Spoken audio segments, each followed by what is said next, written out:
The Outdoor TV Show's Guide to the Industry. Secrets the outdoor industry won't tell you about marketing, sponsorship, filming, working on a budget, and more. By Dustin von Warnke. Introduction.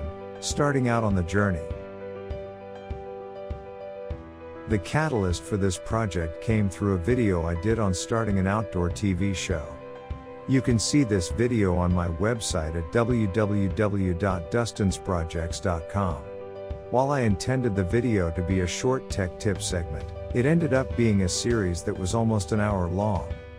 I had 2 startup TV shows who contacted me saying that it was the best video they had seen on how the outdoor industry works and that the video gave them the advice they needed to push forward and keep going. That inspired me. The short notes I started writing as a resource guide for new TV shows, based off of the information I presented in that video, began spilling over into something larger and, with my ambitious nature, I simply couldn't stop. I wrote this book for outdoor TV shows, regardless of where you are in developing, promoting, or airing your show. I am an outdoor writer, outdoor TV show co-host, outdoor industry consultant, web designer, videographer, video editor, pro staff for several companies and outfitters, sales and marketing director, and a few other things in the outdoor industry. I started my work in the outdoor industry by building a website for a hunting ranch and trade for a few hog hunts. I then used my outside sales skills from my main career in product fundraising sales to nonprofit organizations to sell hunting packages and learned how sales and marketing worked in the outdoor industry. I helped that hunting ranch grow into a full-time operation with several employees and a side business in exotic game live sales and trapping services. My business, Warnke Enterprises, has grown from there. I have accomplished more in the outdoor industry than I ever imagined and am grateful for every bit of it. I thank God every day for all that I have had, all that I have, and all that I shall have one day. My accomplishments in this industry did not come easy and, most likely, yours won't either if you are just starting out. That is the cost we all pay to play this game. Some TV shows never make it past a thought or a dream of one day having their own show. I believe in realizing that success. This book should serve as a resource guide to anyone at any stage of the process, from already having an established outdoor TV show to looking at starting one. I have jam-packed this project full of my years of knowledge and experience from all of the roles I play. In many ways, I have the perspective of the sponsor, TV show, outfitter, and nonprofit organization in the outdoor industry due to my work with all of them in various roles. I know how they all think and what most of them view as important because I have helped many people, TV shows, businesses, and organizations grow and prosper. Likewise, that is my goal for you. As the old saying goes, the price of success is hard work and dedication, and the rent is due every day. My challenge to you is to do something, however small it might be, every day to build your brand in the outdoor industry. This is a crowded market and everyone thinks if they have a video camera, they are worth the world's attention. The truth is that, unless you are wealthy, famous, or both, the road can be long to get to a reasonable level of success. The nice part is that there are guys like me who are along with you for the journey. I have experience in many areas of the outdoor industry and I am here to help you. Thank you for purchasing this book, and I assure you that you will gain a wealth of knowledge from dedicating some time to reading what I have produced. Since I am not a fan of ridiculously long books, inflated with a lot of filler just to make them longer, I formatted this book with easy-to-read bullet points, covering a different point in each section. That being said, as I promise all of the folks I work with in the outdoor industry and other parts of my life, I promise you the best quality, value and service, from the material I have presented here. I also decided to make this an ebook instead of a traditional print book so you can easily navigate to the resources I have provided, via providing hyperlinks and other resources, to allow easy access to the outside websites, videos, and other content, on whatever device you're using to read this. We also saved a few trees together. See, outdoorsmen are better environmentalists than the hippie tree huggers would have you believe. Regardless of where you are in the development of your show, know that I am here to help you. I have a network of professional videographers, video editors, successful outdoor TV show hosts, sponsors, and more to help you get where you want to be. My contact info is at the beginning and end of this book, and I hope you will stay in touch if we can be of service. Thank you again for purchasing this resource, and I hope you enjoy the journey with me. Warmest regards. Dustin von Warnke. Finding locations to film on the cheap and networking with nonprofit organizations. Trade promoting business on your show in return for hunting and fishing trips or other outdoor adventures with ranches, guide services and outfitters, or ask for a discount in trade for promotion on your show. Nothing comes for free in this world, and the outdoor industry is no exception. Businesses are in business to stay in business, and most are looking for ways to increase market reach and exposure for little to no cost, or no cost if possible. As Andy Rooney once said, opportunities are never lost, someone will always take the ones you miss. Don't let another TV show or other outside company make a deal like this first. Contact potential sources for opportunities like these early and often. Use networking skills to find places to film your outdoor adventures and find different scenery and activities to give your show some variety. In my own adventures, I have 2 urban hotspots which are great for deer hunting with a crossbow. One came from my father's friend who had a small parcel of land. He wanted a little deer meat in return for allowing me access to his hunting land. Easy trade-off. I have filled many whitetail buck and doe tags on that hunting spot and a neighboring spot that I connected with after that landowner moved and sold his property. Most people in the area don't even know hunting is legal, which results in low pressure and high success rates. I make a kill shot almost every time I hunt that spot. The new landowner of the neighboring property didn't care for deer meat but was a single elderly woman and needed help with some chores around the house and yard. I either did these chores or hired someone to do them if time was an issue. The cost of that kind of trading is far less than what many people pay for hunting land, especially here in Texas. Be creative and don't be afraid to knock on a door and ask for permission if hunting is legal in a particular area. The worst that can happen is that they tell you to go away. No big deal there. If you are able to secure neighboring property, just ask for permission to cross over a landowner's property if needed to retrieve a deer or get to a hunting spot. My experience has been that the more you do with communication and networking upfront, the easier it is when you have a situation come up later in the season where you might need to access someone's property. Make sure everyone you encounter understands how respectful, courteous, grateful, and resourceful you are, which can help with the image of all outdoorsmen, and offer them something in return for their hospitality. A great icebreaker for me is a package or 2 of deer sausage. Most people won't turn that down. The truth is that most people don't even know that I hunt in this particular area, and I plan to keep it that way. It is poor taste to drag a dead deer carcass across your landowner's property or glorify what you are doing in front of others who may not understand or appreciate our sport the way that we do. While you should never be ashamed of the part you are playing in the ecosystem as a sportsman, even if you tell people you encounter about the meat or fish you donate to charity or the other good you do for the world, keep in mind that some people do not have the same outdoor experiences we do and may form an opinion only by watching what you do and how you act in your outdoor environment. That is one reason why I like to transport deer I have shot, clean fish I have caught, or do the other less desirable tasks in what we have to do as outdoorsmen with a low profile. You never know who is watching. Even if it's legal, many people have given the outdoor sports we all enjoy a bad name by showboating something in poor taste or otherwise acting like a total brainless idiot in the field. Always be respectful, courteous, and a resource of value to landowners, outfitters, hunting ranches, etc. Good intentions aren't enough. Plenty of outdoor business owners have been burned by hotshot new TV shows promising them the moon and stars in return for something of value. The hunting ranch I work for has had a well-known crossbow company film several hog hunts at no cost to them but at considerable time and resource investment from the ranch. This footage featuring promotion for the ranch never saw the light of day.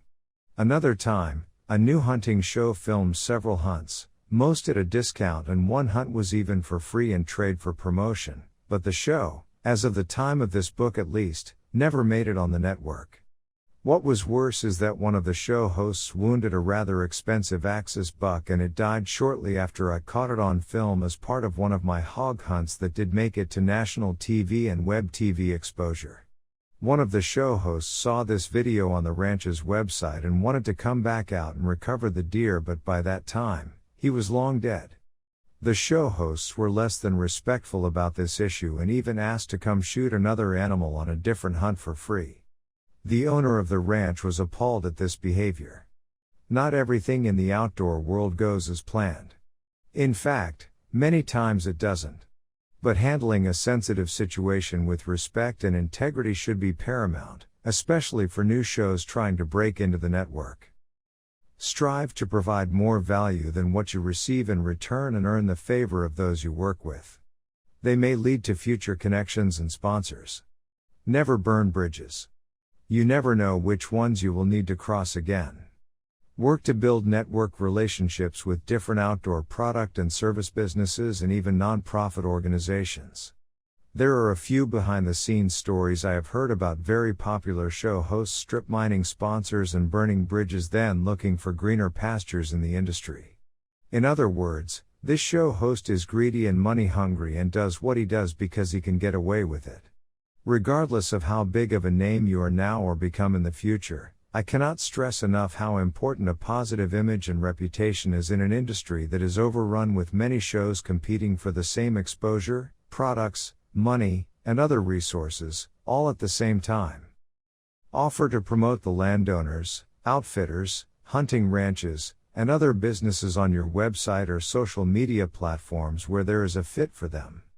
Most businesses are on the lookout for marketing in return for what they offer you. Furthermore, most of these businesses will welcome the promotion and low-cost marketing through you and your show as long as they know your content is good and your show has a good reputation. Remember, you represent them and they, in turn, represent you. Both relationships have to be built on trust. More on that later. With promotion in mind, consider posting a report of your outdoor adventure with the landowners, outfitters, hunting ranches, or others on regional outdoor forums/message boards and other places you have exposure to an audience. You want to showcase the business in the best light possible and give them the most unbiased but favorable review you can. Even if they become a sponsor, or are currently a sponsor, you don't want it to appear like they put you up to writing a review of your experience or paid you off to do it. I have seen too many TV shows review hunting ranches and other outfitters in a way that looks like the business owner had possession of their souls. Reviews like that never look genuine or impressive to your audience. Seek out local nonprofit organizations who work in or with the outdoor industry or even others who might be a good fit for your show. I personally belong to and promote organizations such as Crosswater Outfitters, which is a wounded warriors organization based in Central Texas. They work with soldiers and their families through an organization connected to Fort Hood, one of the largest military bases in the world, helping soldiers return to civilian life after service in the U.S. Army. CWO introduces soldiers and their families to the gospel and message of God through Jesus Christ, and they do this through jug fishing for catfish on a 3-day weekend. This ministry has been a great resource for our show to feature as their mission lines up directly with part of our show's mission statement: God, guns, and country. In return, I promote CWO and their mission to help them grow through videos, articles, and other platforms. In a recent article series titled, "Are You Gonna Eat That?" I featured the last CWO event I attended as a boat deckhand, fish cleaner, and musician. These are a few of the many roles I play in service to this organization. I wrote about running low on catching catfish during the early part of our event and catching and eating longnose gar as a supplement. This article featured both a point I was writing about on eating lesser desired wild game and fish and also promoted CWO. This is a good example of what can be accomplished with a partnership like this. Another organization I belong to is Hill Country Bowhunters in Central Texas, www.hillcountrybowhunters.com.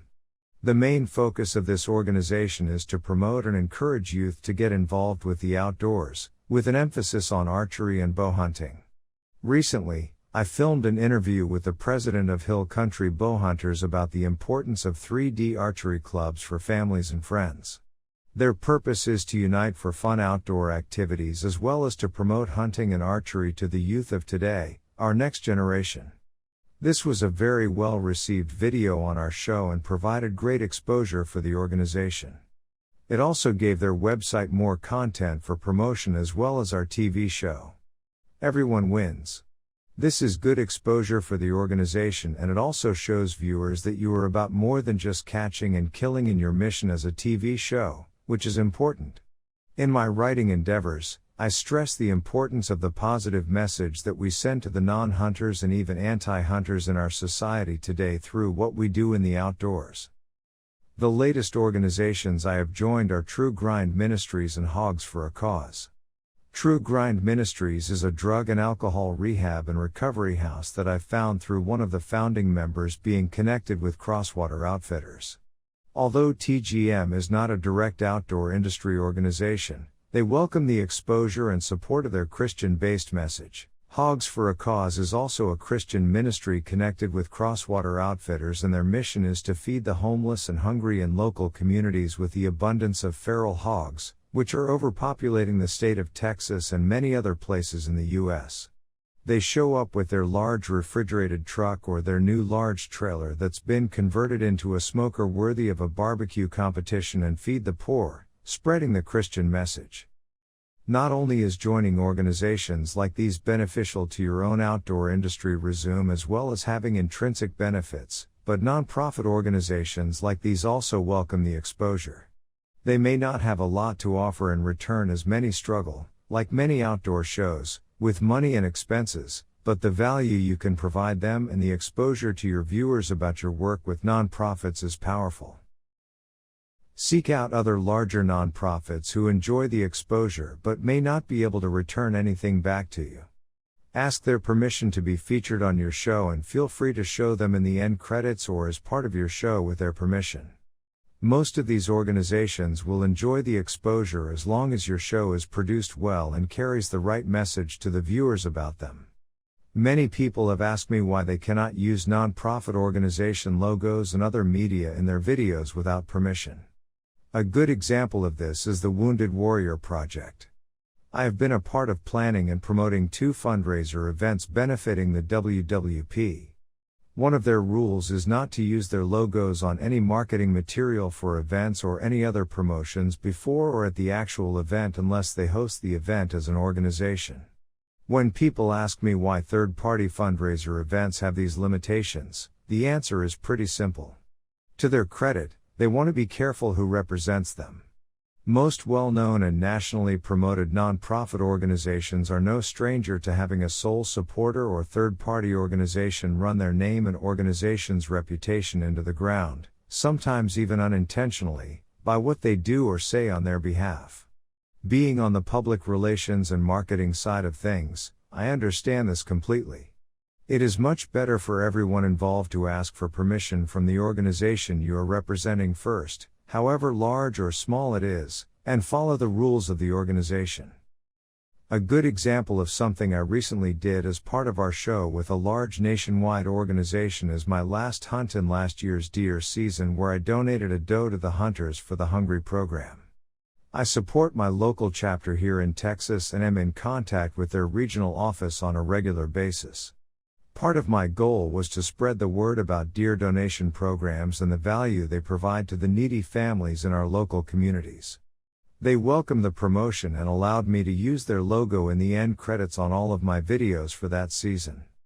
My future plans include taking processed meat to local food banks and possibly interviewing the PR director or someone else at the food bank about how wild game meat is appreciated and welcomed by many food banks. Again, opportunities like these are positive messages to send to your audience and even share with those who do not understand what or why we do what we do in the outdoors.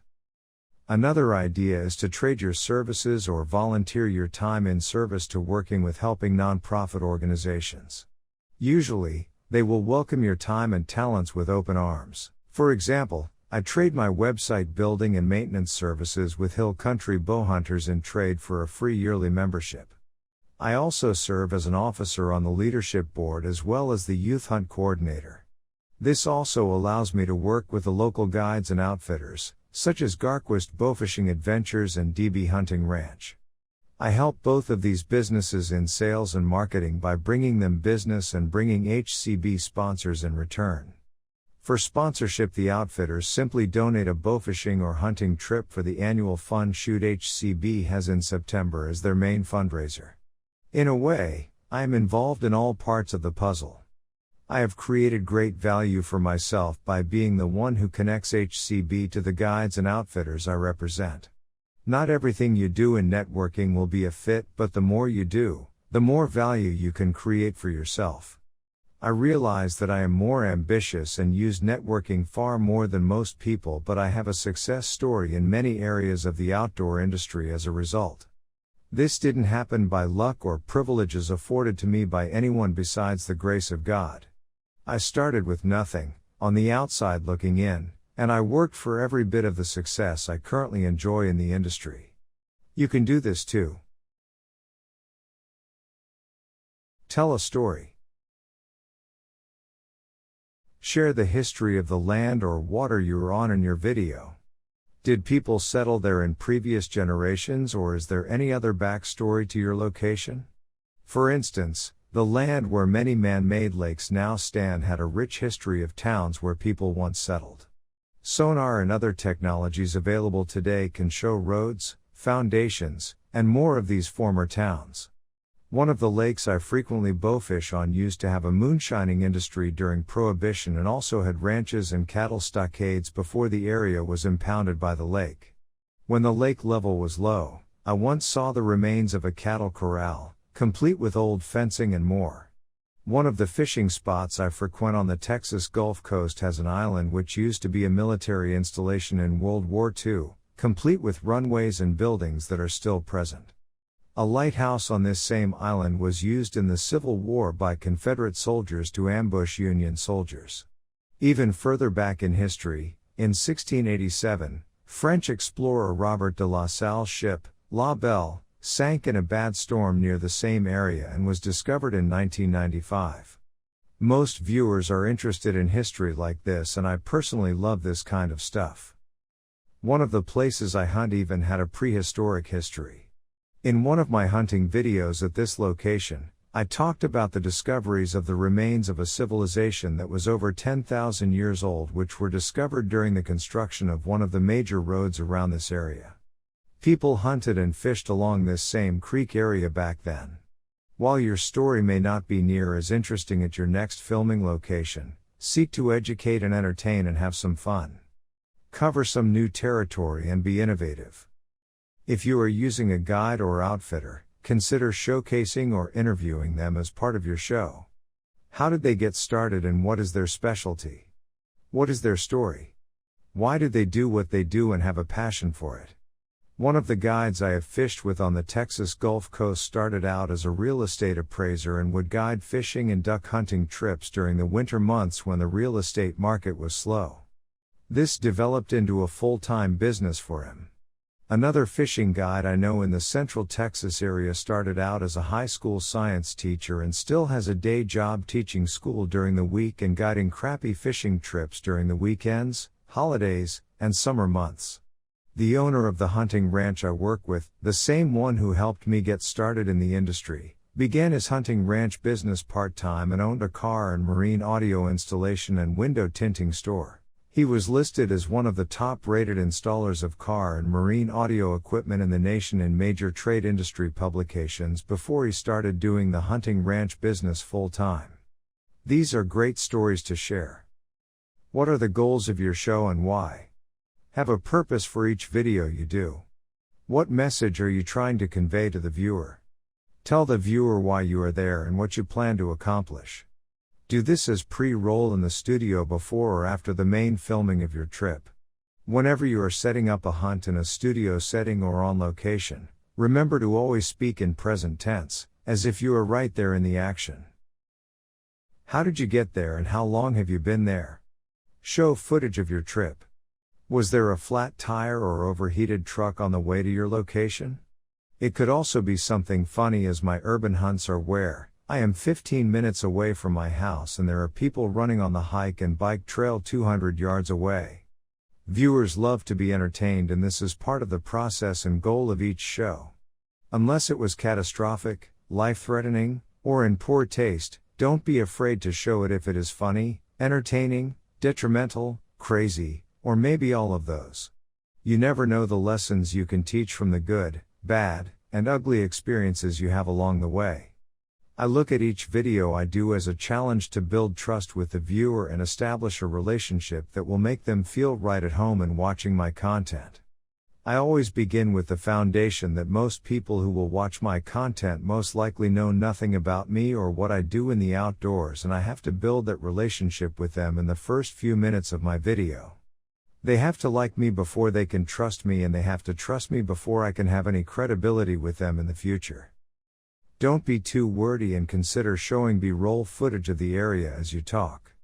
This happens mainly in the editing process. The truth is, no matter how good you look on camera, people don't really care about seeing your face and hear you talk the whole time. Instead, they want to see video footage of the road trip, the people who are with you, where you are staying, where you are eating your meals, or the flora and fauna of your location mixed in with your setup of the next scene. Don't be afraid to tell your story, but don't spend too much time on it either. Get to the hunting, fishing, trapping, or other outdoor adventure before too long. Share the experience. Consider the viewer when filming. What are you doing to put them in the outdoor experience with you? Are you showing the beautiful view enough? Are you showing your jitters and excitement when the buck of a lifetime walks out? How about the frustration of missing a 40-yard archery shot or a 5-pound bass getting off the line right as you are pulling him in the boat? Don't just film for yourself or your friends with your own purposes in mind. Again, assume the audience knows nothing about you or your show. Assume many viewers will casually run into your content on a variety of platforms somewhere, as we covered before. This happens more than you think, and it is how an audience is formed. You have a short amount of time to close the deal on making an impression on them and interesting them enough to learn more about you and your show. Put your best foot forward. Share the good, bad, and even ugly parts of your hunt where you feel it fits in. Most outdoor pursuits don't go as planned or according to schedule, and that is part of the experience. As we covered in the last section, it is all right if everything doesn't come to fruition in a perfect scenario. That is part of what we signed up for on this adventure into the outdoor world. While you don't want to feature wounded game which you don't recover or other scenarios that can and do happen on a trip, don't be afraid to show a missed shot or a mistake that was made. Viewers will learn from your experiences, and you can turn many things into teachable moments. Did something funny or crazy happen? Keep your cameras close by and film what you can. You can always erase footage you are not going to use, but it is impossible to add footage that was never caught on film. There are many moments that many of us wish we would have had on camera if we had the chance. If you are filming with a large camera, consider having a smaller camcorder or even a flip camera or your smartphone with you at all times in case you need to film something on the fly. It may not be the best tool of the trade, but it's better than having nothing at all. Educate your audience. Most shows do not educate their viewers on why they do what they do and how they do it. This is a critical component of the mission statement of the show I currently co-host. There is usually not a reason to hide anything from the viewers. As we discussed in the previous section, don't be afraid to show something that didn't go as planned. Instead, explain what you could have done better. Viewers want to learn from you so they don't make the same mistakes. They are counting on you to give them the best information they can get from your content. Don't let them down. If you just entertain and don't educate, they will move on to a show that will teach them what they want to know. Always consider the fact that viewers will form an opinion about hunting, fishing, or other outdoor sporting activists from your show. This is especially true for non-hunters who are outside the normal circle of viewers and occasionally might stumble in on your content. It is also true for beginning outdoorsmen who are just starting to learn the ropes of what to do and how to do it to be successful in their pursuits. Remember, you never know who will see your show or what experiences with or opinions about hunting, fishing, or other outdoor industry adventures they may have formed. Along those same lines, consider filming youth or beginning adult hunters and take the time to reinforce teachable moments on camera with them and for the viewer as well.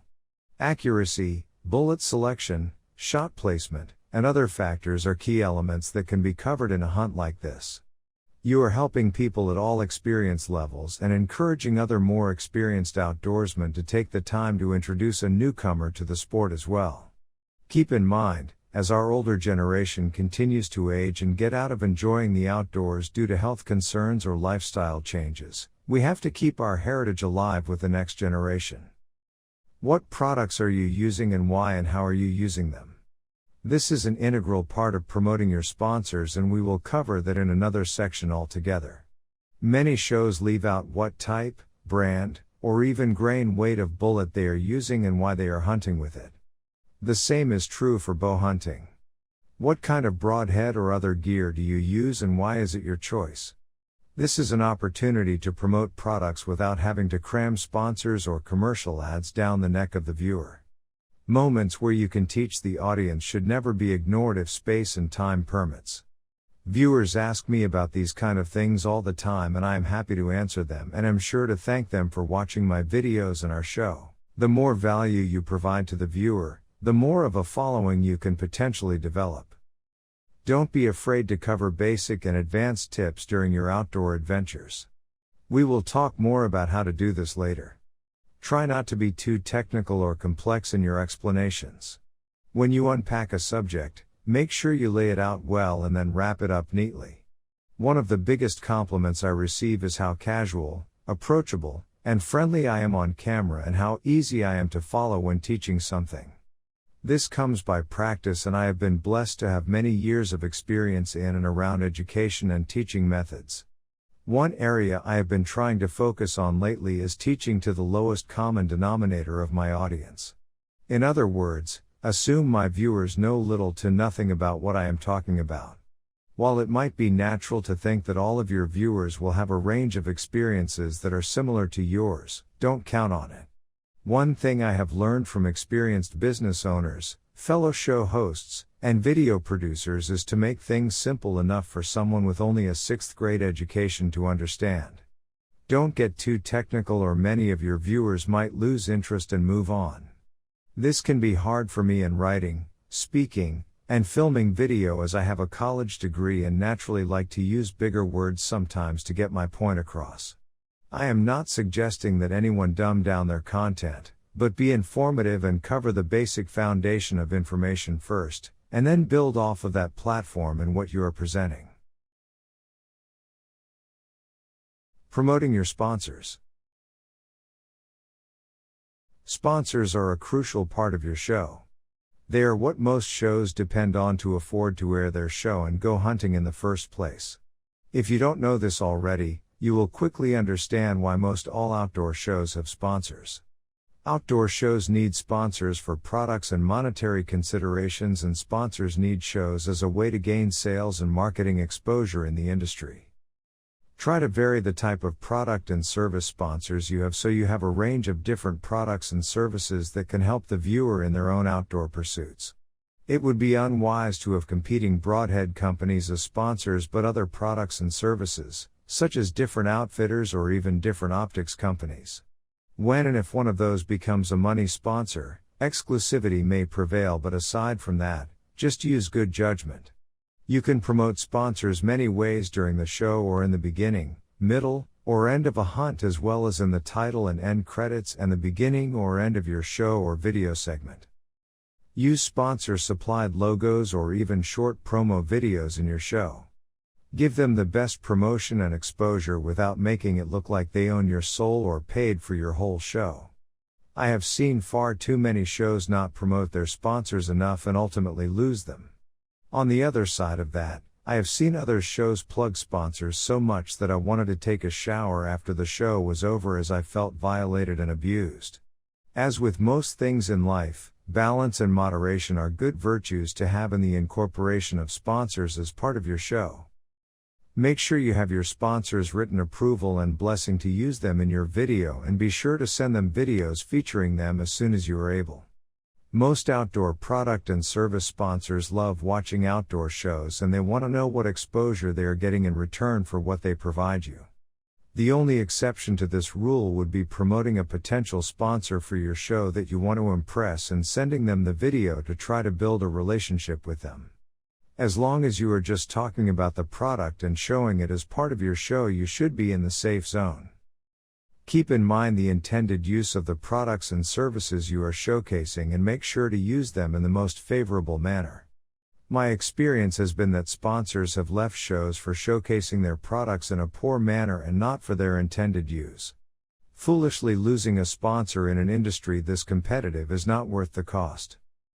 Never forget that you are representing the sponsors you choose and who choose to work with you. In turn, they are also representing you. If someone on your team does something unethical, it reflects on everyone on the show as well as that sponsor. More on that later as well. If you end up with a potential or current product or service sponsor that has a product that is not up to your show's standards or a service that is not up to par, let them know immediately. Our show has had quite a few products that we flat out refuse to use because they are simply junk. No more, no less. We will not represent any company or allow anyone to work with us who has product quality issues they are not handling. Some of these types of issues have surprisingly come from well-known companies in the outdoor industry. If a company will not address a quality issue in their product or produces something not up to par, for instance, it is better to separate from them than risk losing the trust of your viewers in the long run. In any case, if an issue does arise, let the sponsor know what the issues are and why you do not want to represent them. Trust me, they want to know so they can improve, and you owe that to them. Don't be embarrassed. It is best for everyone involved in the relationship if there are clear expectations and a spirit of transparency and honesty in the relationship. Filming your content. Source used, but quality, equipment.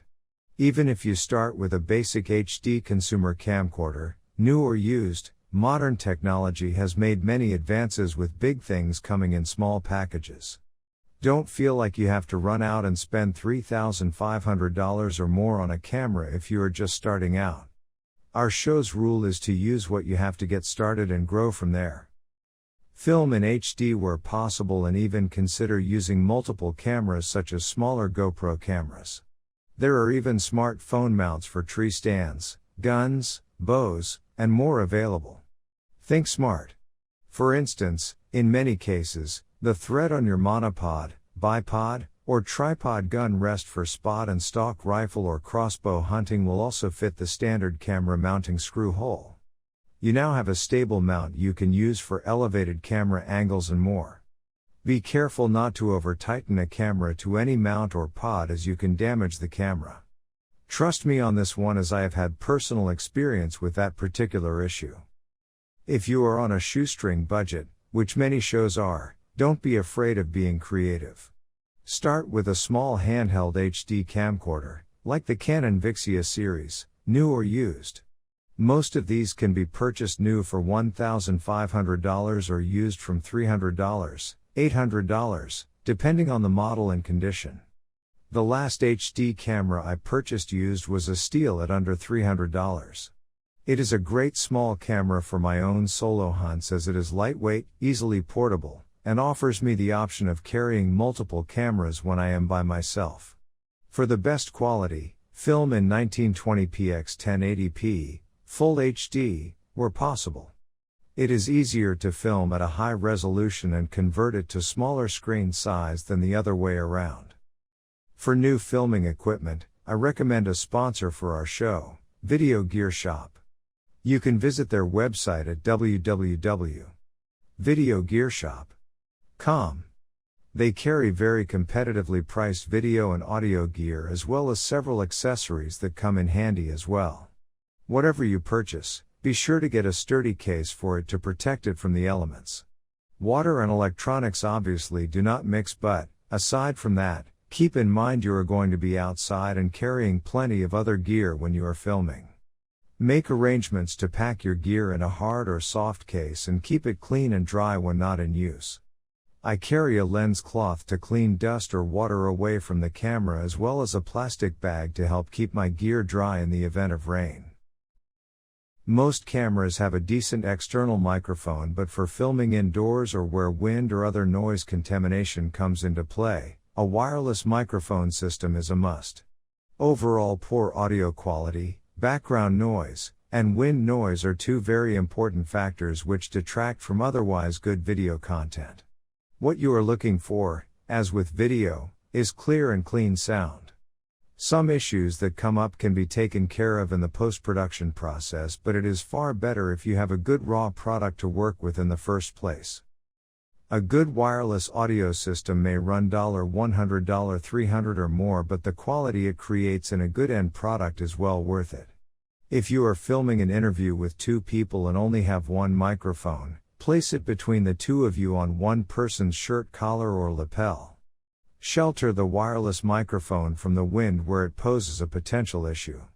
If filming without a wireless microphone system, a piece of Scotch tape over the external microphone is a good way to preserve sound quality and keep wind contamination out of your audio without muffling it completely.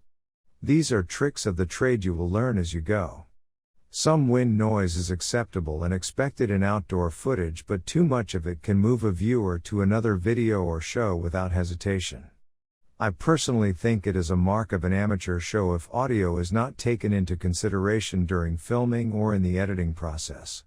In one interview I did, outside, the wind was blowing at 40 to 50 miles per hour and we did our best to shelter the wireless microphone by placing it between the two of us in order to block the wind.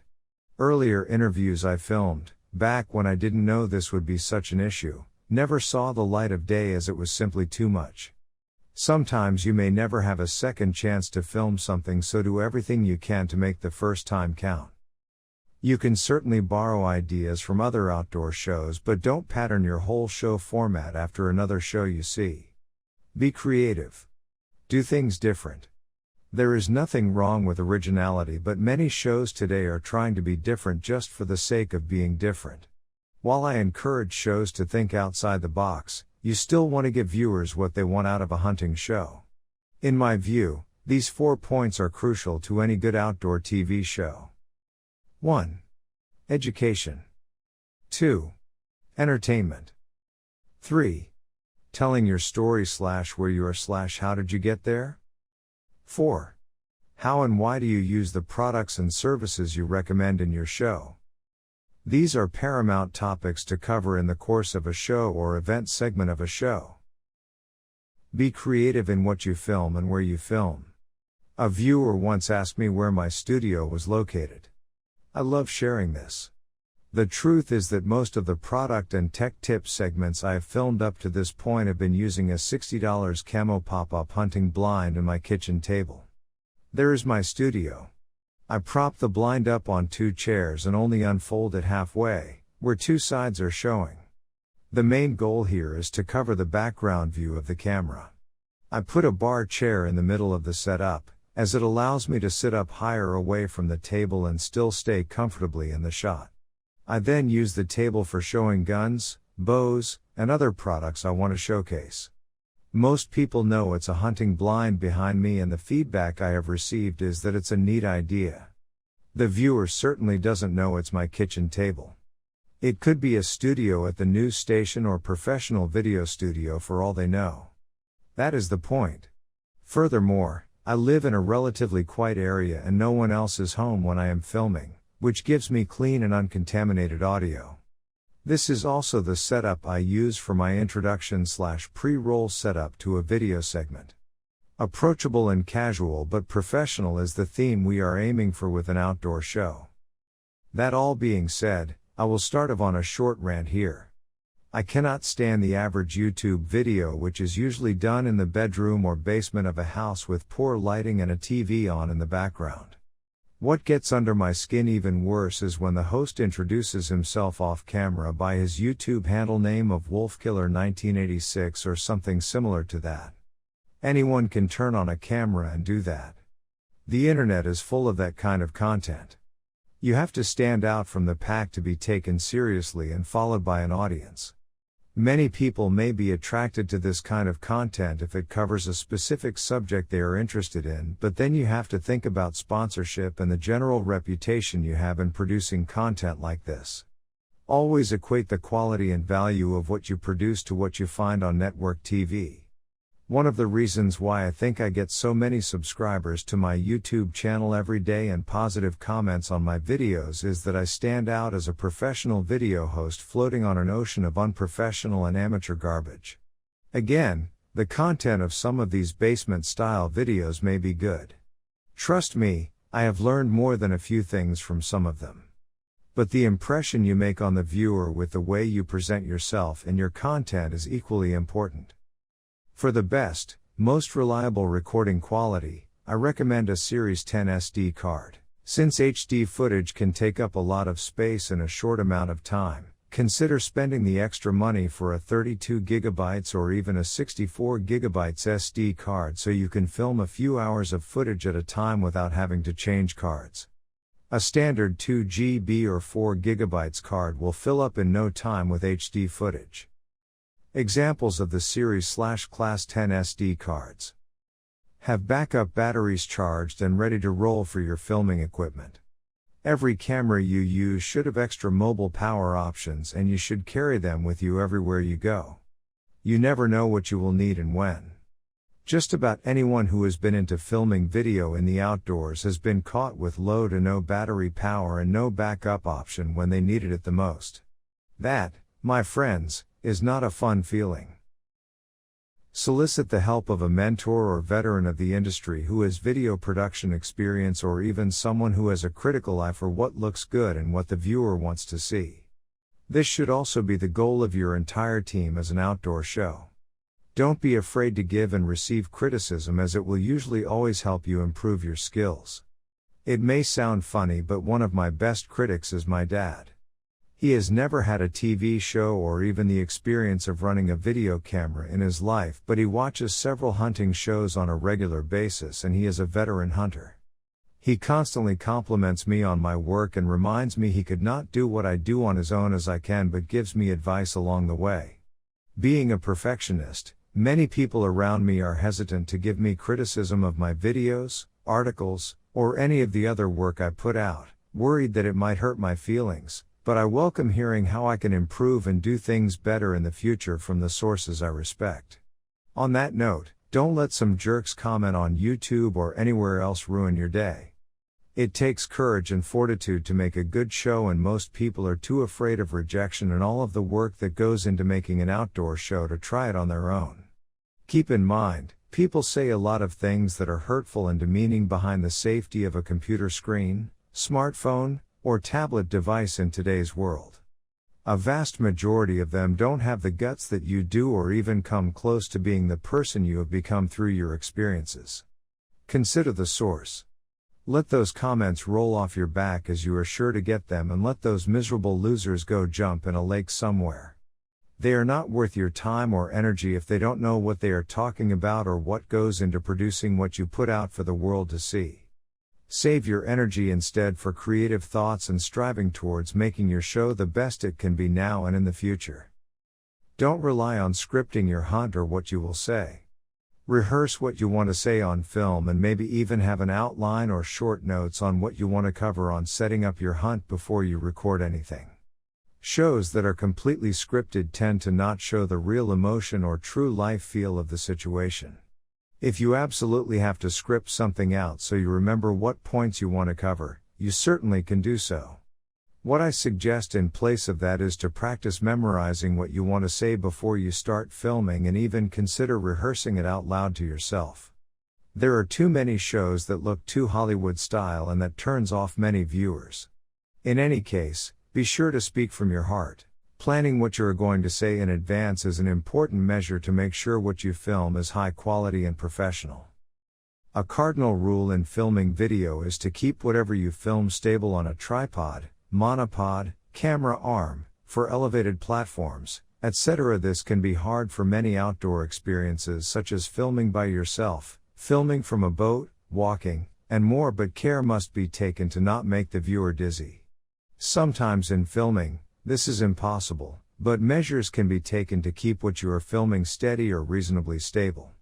I often compare videos which are shaky and not well stabilized as Blair Witch Project videos, referencing the movie from the 1990s which was filmed by amateur videographers in the middle of the woods.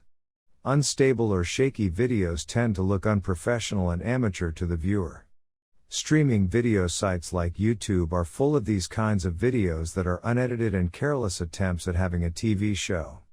There is too much competition in this industry to not pay attention to filming your raw hunting footage in the best ways possible. While you can't refilm a shot on a deer or setting the hook on a base, don't be afraid of filming several versions of your pre-roll when you film yourself or someone else setting up your next segment or extra B-roll. These can be sifted through in the editing process. Remember, you can't edit video that doesn't exist. As the old saying goes, it's better to have it and not need it than need it and not have it. When filming a scene, keep your focus on the subject of the camera and center your shot. This sounds like trivial advice, but I am blown away when I see new shows that have the animal they are shooting in the lower right section of the scene or nearly cut the head off of the host. Attention to detail is everything. If you don't have a good raw product, editing can only do so much. Good video is stable, clear, centered, and focused. If you lose one of those elements, it will affect your overall quality of the end product. Take notes from other outdoor shows and watch other shows often. Try to figure out how many cameras they use and how they shot the scene. What could they have done better? How many cameras did they use and what angles did they use? Did they cover the main points of a good outdoor show? I am a critic of my own work, which is always important, but also a critic of many other outdoor shows, some of which are hugely popular. Filming and editing are art forms.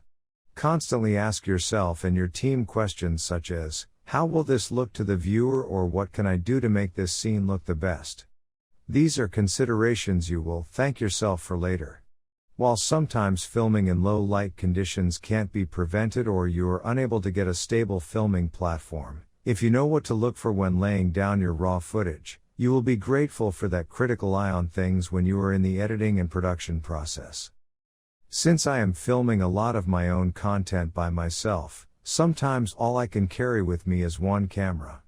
But, in the case of hunting, for instance, I film plenty of B-roll of me watching the landscape, setting up my shot, clicking off the safety, getting settled on making the kill shot, and more before and even after the actual kill shot takes place. In the editing process, I try to make all of this footage look as seamless as possible. I want the viewer to think I had 3 to 4 cameras in the blind. Professional video editors can usually tell what I am doing, but the vast majority of the viewers have no idea. That is the whole point. If you don't have a good eye for filming and producing good video, get in touch with someone who does.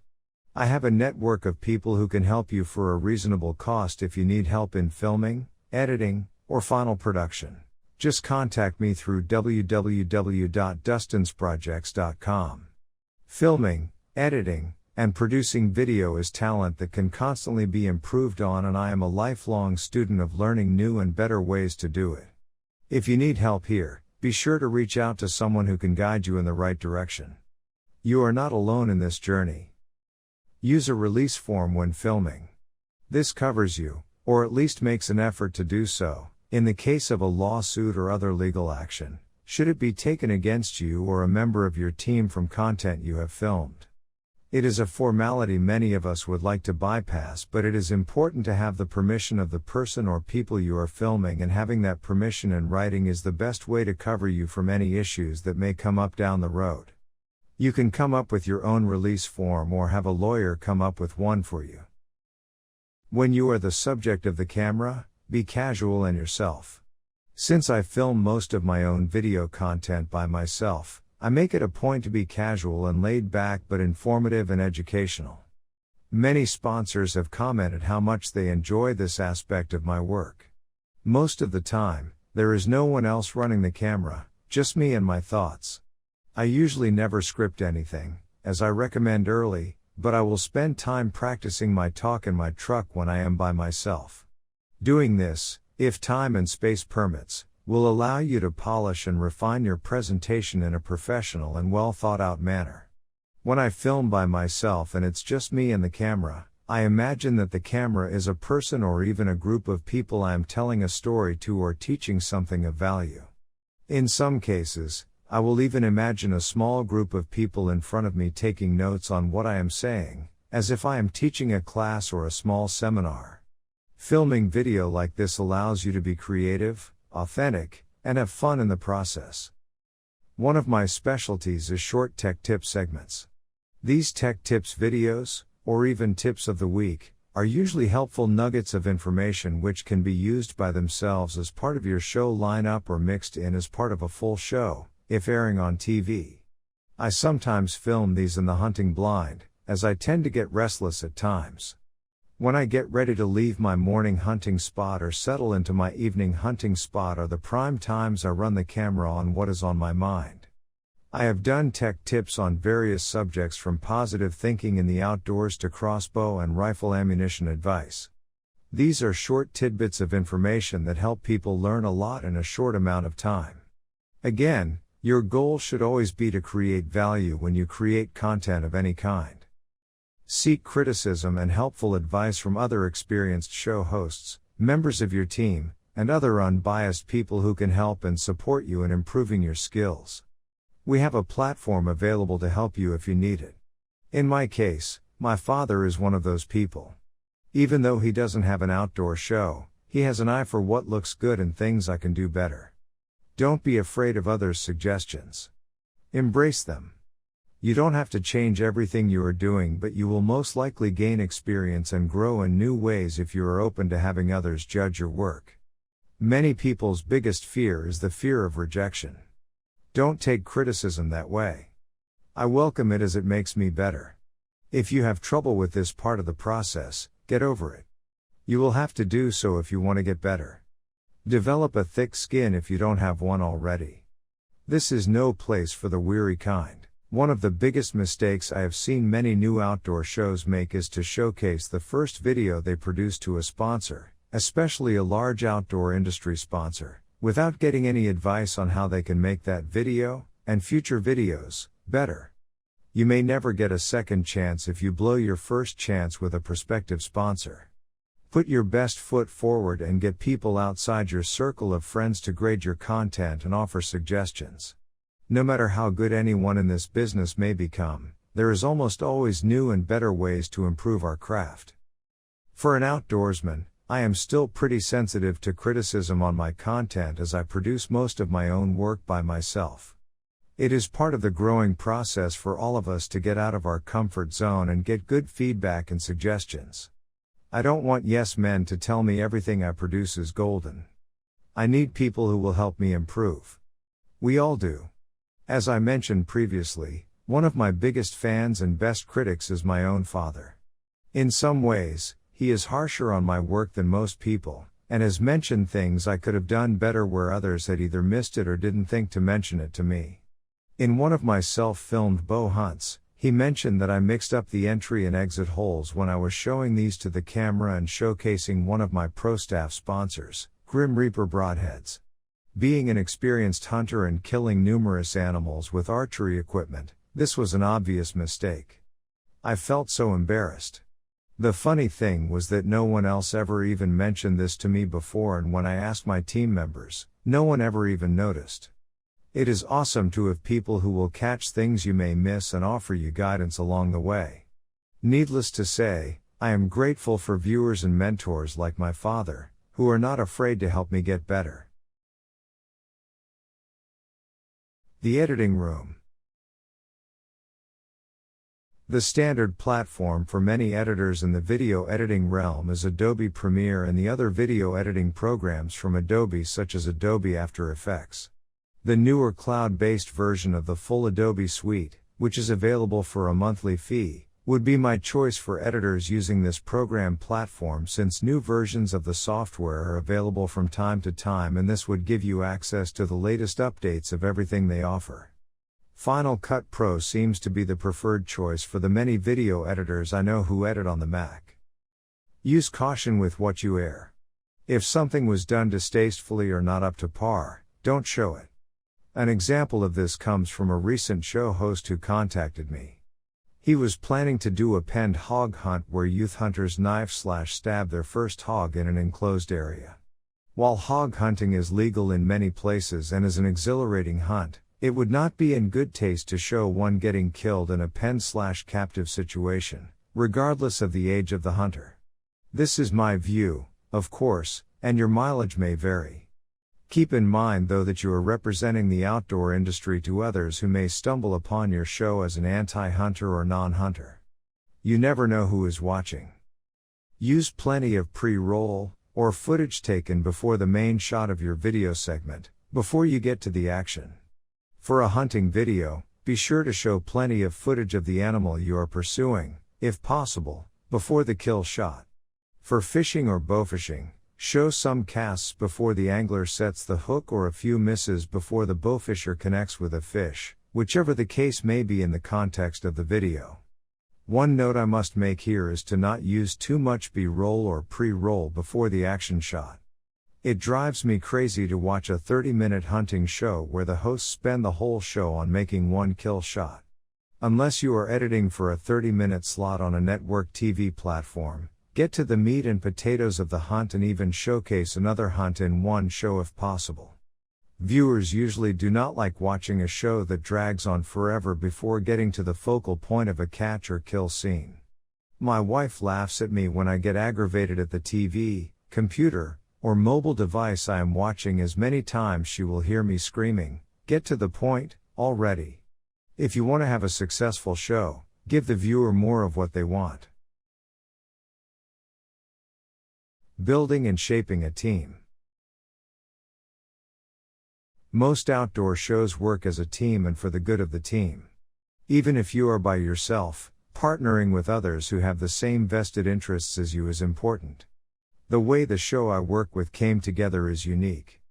I met the show hosts of the existing show through one of my Warnke Enterprises clients and started off at first as their website guy and then their marketing director.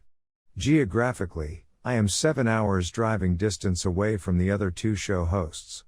Therefore, for that show at least, I have no local camera crews or editing team.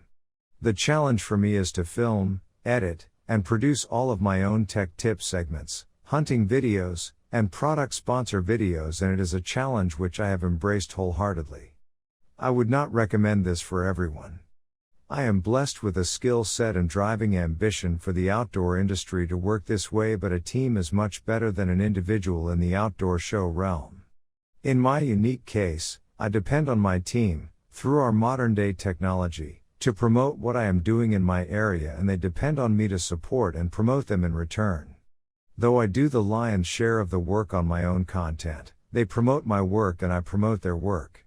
It is as mutually beneficial as any relationship with a sponsor or outfitter would be, in some ways, even more so, and it works well. The point here is that very few, if any, outdoor shows exist as a one-man show. If you are by yourself or maybe just starting out, post your intentions to start a show with some like-minded individuals on your local outdoor forum and form a partnership. In the equation of a team, 1 + 1 = 3 in many cases, because the team itself becomes a sort of mastermind group of talent and skills. The sum of the group is far larger than its individual working parts. With our show, each of us has strengths and we rely on that team mentality to get things accomplished. A good book to read about mastermind groups, team mentalities, and more great concepts for success is Napoleon Hill's best-selling book, Think and Grow Rich. Have solid goals for what you plan to accomplish. I cannot stress this enough. You can cover many different types of outdoor adventures and any theme you wish in the context of your show and branding. That is one major reason many people get into this realm of having their own outdoor show in the first place. Be sure, however, that you begin by setting and maintaining goals of what you want to accomplish. Where do you plan to be in 5 years with your show? What good do you plan to do for the world? What do you want your audience to gain from trading their time and other resources for watching your show or consuming any of the other content you produce? Consider what ministries and nonprofit organizations you can help and how many young and new people to hunting and fishing that you can help through your message. Most people want to be a part of something bigger than themselves, and this is one of many outlets you can use to make a difference. However, if you don't have clear goals of what you want, don't expect much in return. A good rule of thumb to remember is that you must be able to trust those on your team. Expectations, understanding, limitations, and overall strengths and weaknesses of the members of your team need to be disclosed and transparent to everyone involved. Especially in the world of sponsorship, your whole team and everything they do individually is a reflection on your team and outdoor show and vice versa. In other words, be on the same page of music together. Regular conference calls, webinars, mastermind groups, or whatever works best for your team in meeting is crucial. These partnerships must be built on trust and integrity, not to mention stability. Our team is like a family. We know we can count on each other through thick and thin and, no matter what happens, we will come through for each other. If one of us needs help, the rest of the team is on the phone or even a car, bus, or plane to take care of their needs in whatever way we can. That is what you want. It breaks my heart when I hear of shows that have a team member who does something illegal or in poor taste, and it sets off a negative chain reaction and a sense of unrest and distrust develops. Never forget what guilt by association means. Birds of a feather flock together. Don't scratch with the chickens when you can soar with the eagles. You represent your team and your team represents you to your viewers, sponsors, and anyone else who knows about you. If someone does or says something that is in poor taste or is not a proper representation of the team, it is time to have a frank conversation as a team about what is acceptable and what consequences exist if the action happens again. I urge you to take this very seriously. Your team has to be committed to the goals you have as a team for anything to be successful. Remember the 3 Ds in business: death, disassociation, and disability.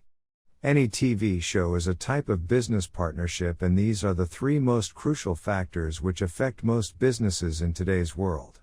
It is important to have a game plan, even if it's only in the back of your mind, of what you will do if something unexpected happens. It is always wise to expect the unexpected and have a backup plan if one of your team members loses interest, gets injured in some way, or anything else that might drastically change the course and direction of your game plan and goals. Contacting potential sponsors. Sponsors are an important part of your show, and many shows cannot even produce their show, let alone air it anywhere, if they cannot get sponsorships of some kind.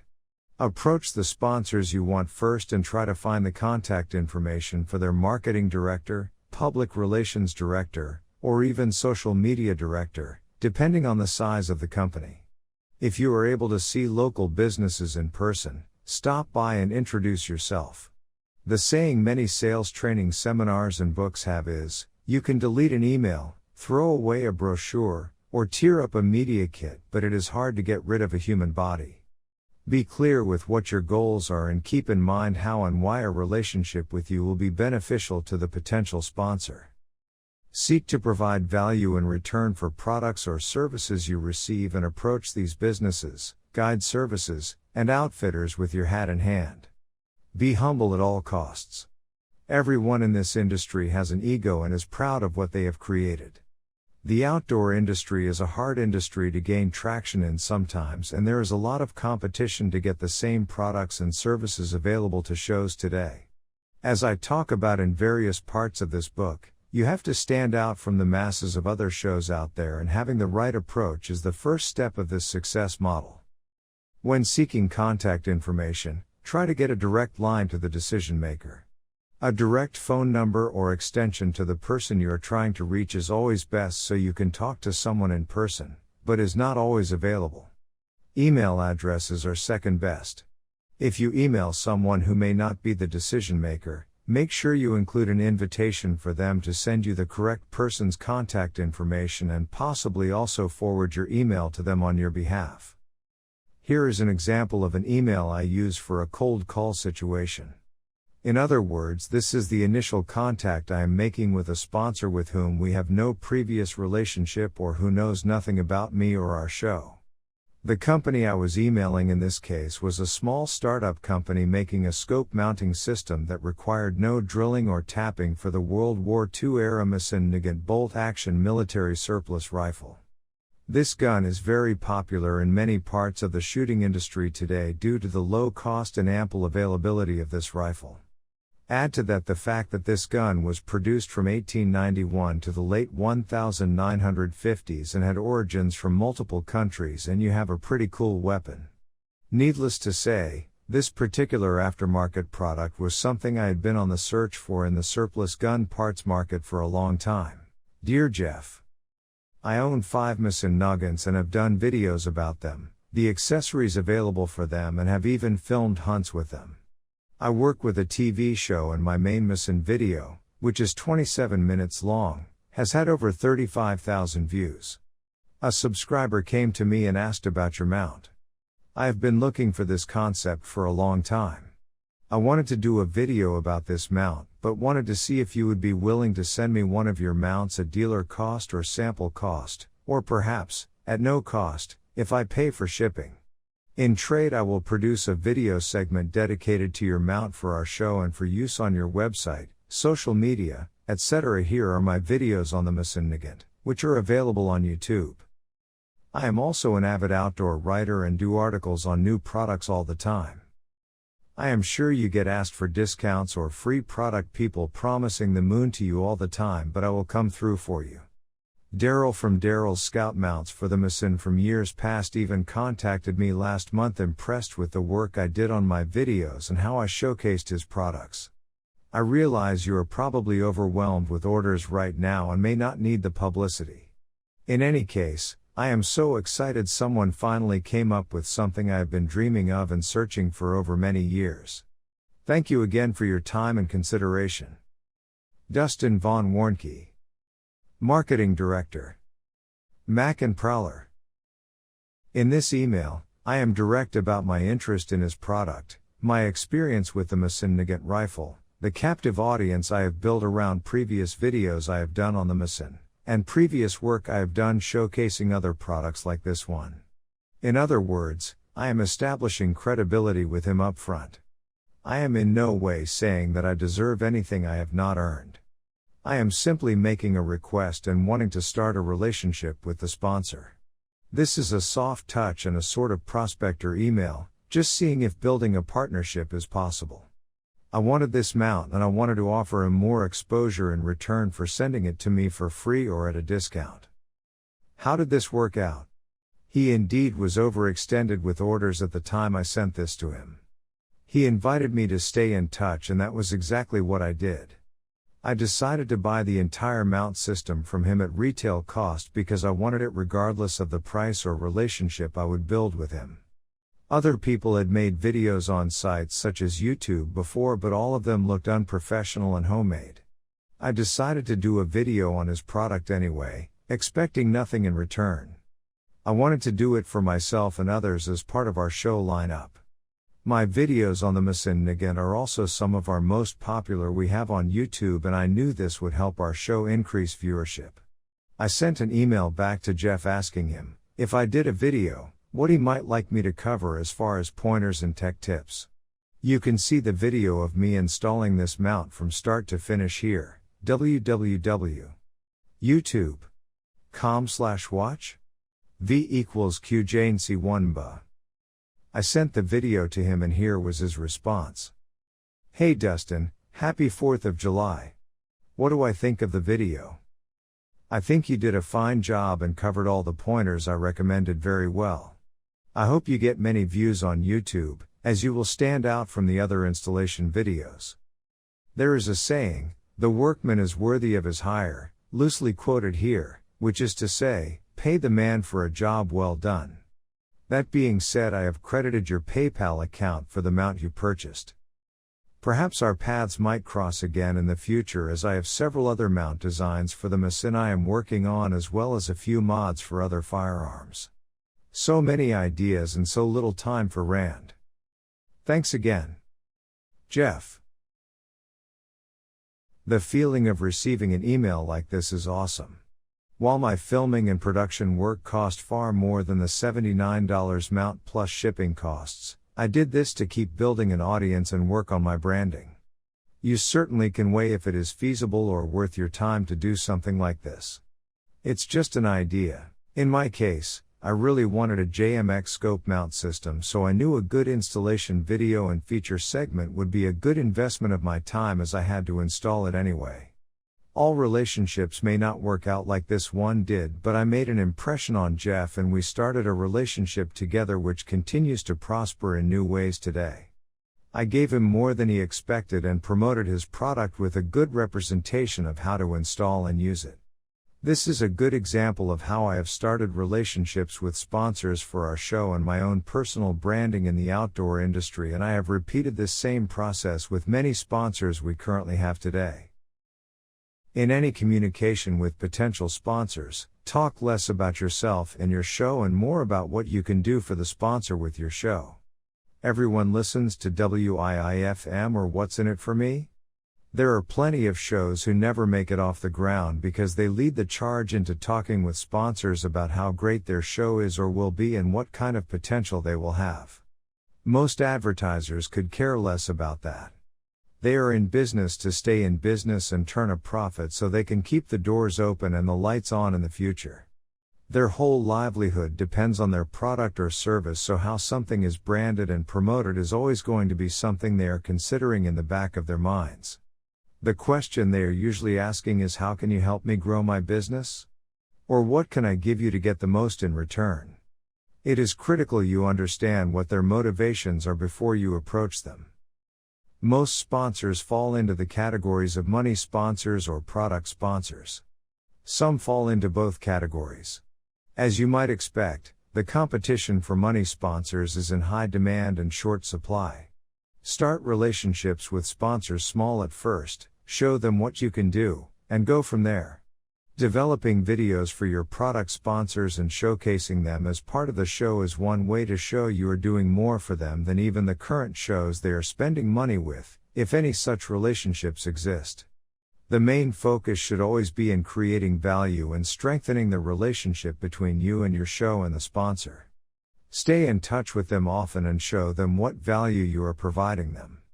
I have a relationship with one of our sponsors where I have featured him in videos and articles every chance I get.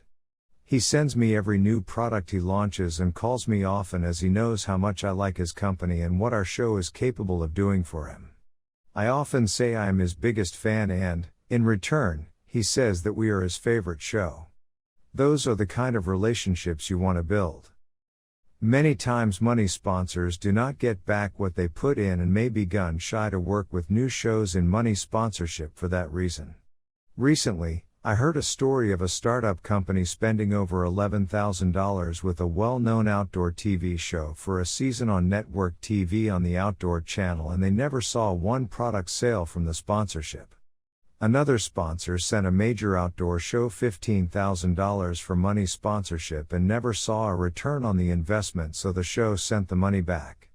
You cannot stay in business long or on the air on major outdoor networks for very long on either side of the equation in circumstances like these. There is no free lunch. The relationship must be symbiotic and mutually beneficial, meaning both parties will gain value from the relationship. Many newer shows I encounter have these visions of sponsors spending obscene amounts of money with them because their show is the best one ever created. This is rarely the case. Unfortunately, as the old saying goes, the road to hell is paved with good intentions. That being the case, unless you know the sponsor well through a relationship you have built, it's not a bad idea to get your agreement in writing, even if it is just for product from them and trade for promotion with you and your show. Marketing exposure is important to sponsors. Developing an audience and airing on the internet and local/regional networks on cable or even public access TV is the best place to start a show. As I will talk about later, the internet is fast becoming the most affordable place to get a message to an audience. I am connected with networks with incredible SEO, keyword search engine optimization, and built-in audiences, which is a huge help to the start or future success of outdoor shows looking for sponsors. More on that later. Always remember to be grateful for what you receive from sponsors. They didn't have to give you anything or partner with you at all. You will attract more friends than enemies if you express gratitude for what you have received from your sponsors, however large or small the value, and offer value in return. Be humble and grateful. This is something that is missing from many show hosts who seek to get what they can from one sponsor, burn the bridge, and move on to the next one. Some sponsors will never return your phone call or return your email. Be polite but persistent. Our show and many others have gained sponsors from following up and staying in touch with current and prospective sponsors. Keep in mind that gaining sponsors is a sales and marketing job. If you don't get in the habit of following up with potential sponsors, don't expect much in return. This is a crucial point that most show hosts miss and something I cannot stress enough. Unless you are extremely well known, businesses are not going to beat a path to your door and try to get you to work with them. They have other things on their mind. I am in outside sales for a living, so this is second nature to me, but most people, even guides, outfitters, and business owners don't follow the principle of following up and staying in touch with the people with which they want to form relationships. A polite email or phone call/voicemail can be a friendly light touch to keep you on their mind. Sometimes it just takes that one more contact attempt before you reach the decision maker or before they respond favorably to your request. Then, you're in. As we talked about with filming and editing your content, it is human nature to fear rejection, but you have to have a tough skin in this industry. If you have been at this for a while, you know that well. Many things never come to fruition. There are more companies and outfitters that will turn your request down for sponsorship or partnership than those who will respond positively. Get used to the word no. It will come to your door often. You have to learn that rejection is part of the game. It's not personal. It's just the way things are. The more resilient you are when pushing through the hard times, the brighter the good times really become in the long run. I have seen many shows fall apart because they lose hope in what they can accomplish and simply quit trying. Share other product sponsors' videos you have made or segments you have made showcasing other sponsors. This is proof you know what you are doing and that you have the ability to provide value to others in the industry. Even if you only post these short clips on a video streaming site online and send a link to them, the chances of potential sponsors watching them are relatively high. What they are interested in is how you will represent them if they choose to work with you. Give more value than you expect to receive in return. In starting any relationship in the outdoor industry, you have to prove a sponsor can trust you before they can start a relationship with your show. Once again, you have to take the initiative to stand out from the rest of the outdoor shows and lead with a positive attitude. This has always been our view as an outdoor show. People remember politeness, gratitude, and kindness from the shows they sponsor or who seek their sponsorship. People will also remember show hosts who are rude, careless, and ungrateful for what they receive. Once again, if you use a sponsor's product or service in your hunt, send the video to them as soon as you have it edited. Stay in touch with them, even if you have nothing to report and are just touching bases. Most sponsors in the outdoor industry, much like most people in today's world, are overwhelmed and overextended with their own business and personal matters and sometimes will never reach back out to you unless you reach out to them first. Larger companies will usually set their company budgets at the first of the year. Be one of the first in line of potential new relationships they make when they make their money or product sponsorship decisions for the year and get in contact with them early and often. Remember, polite but persistent. Professional but direct. Seek to build the relationship first and then proceed to working together on a partnership. Along with sponsors, consider seeking out some pro staff positions. Building relationships with outfitters is an easy way to get your first pro staff positions, as pro staff members serve as experts in the industry for the product or service they represent. Most pro staff positions are paid in products or services and many times do not come with monetary compensation for the members. For instance, one of the archery industry pro staff positions I hold yields me 2 packs of broadheads, a $40 retail value each, and a product t-shirt, a $20 value, each year, and offers very attractive dealer pricing on other products, including more broadheads if I need to order more. In trade for this, the individual who receives a pro staff position holds an expert position in the company and is expected to represent and help market that company wherever they are around other outdoor industry consumers. In my case with Grim Reaper broadheads, I wear my t-shirts at 3D archery tournaments and other places where an opportunity presents itself.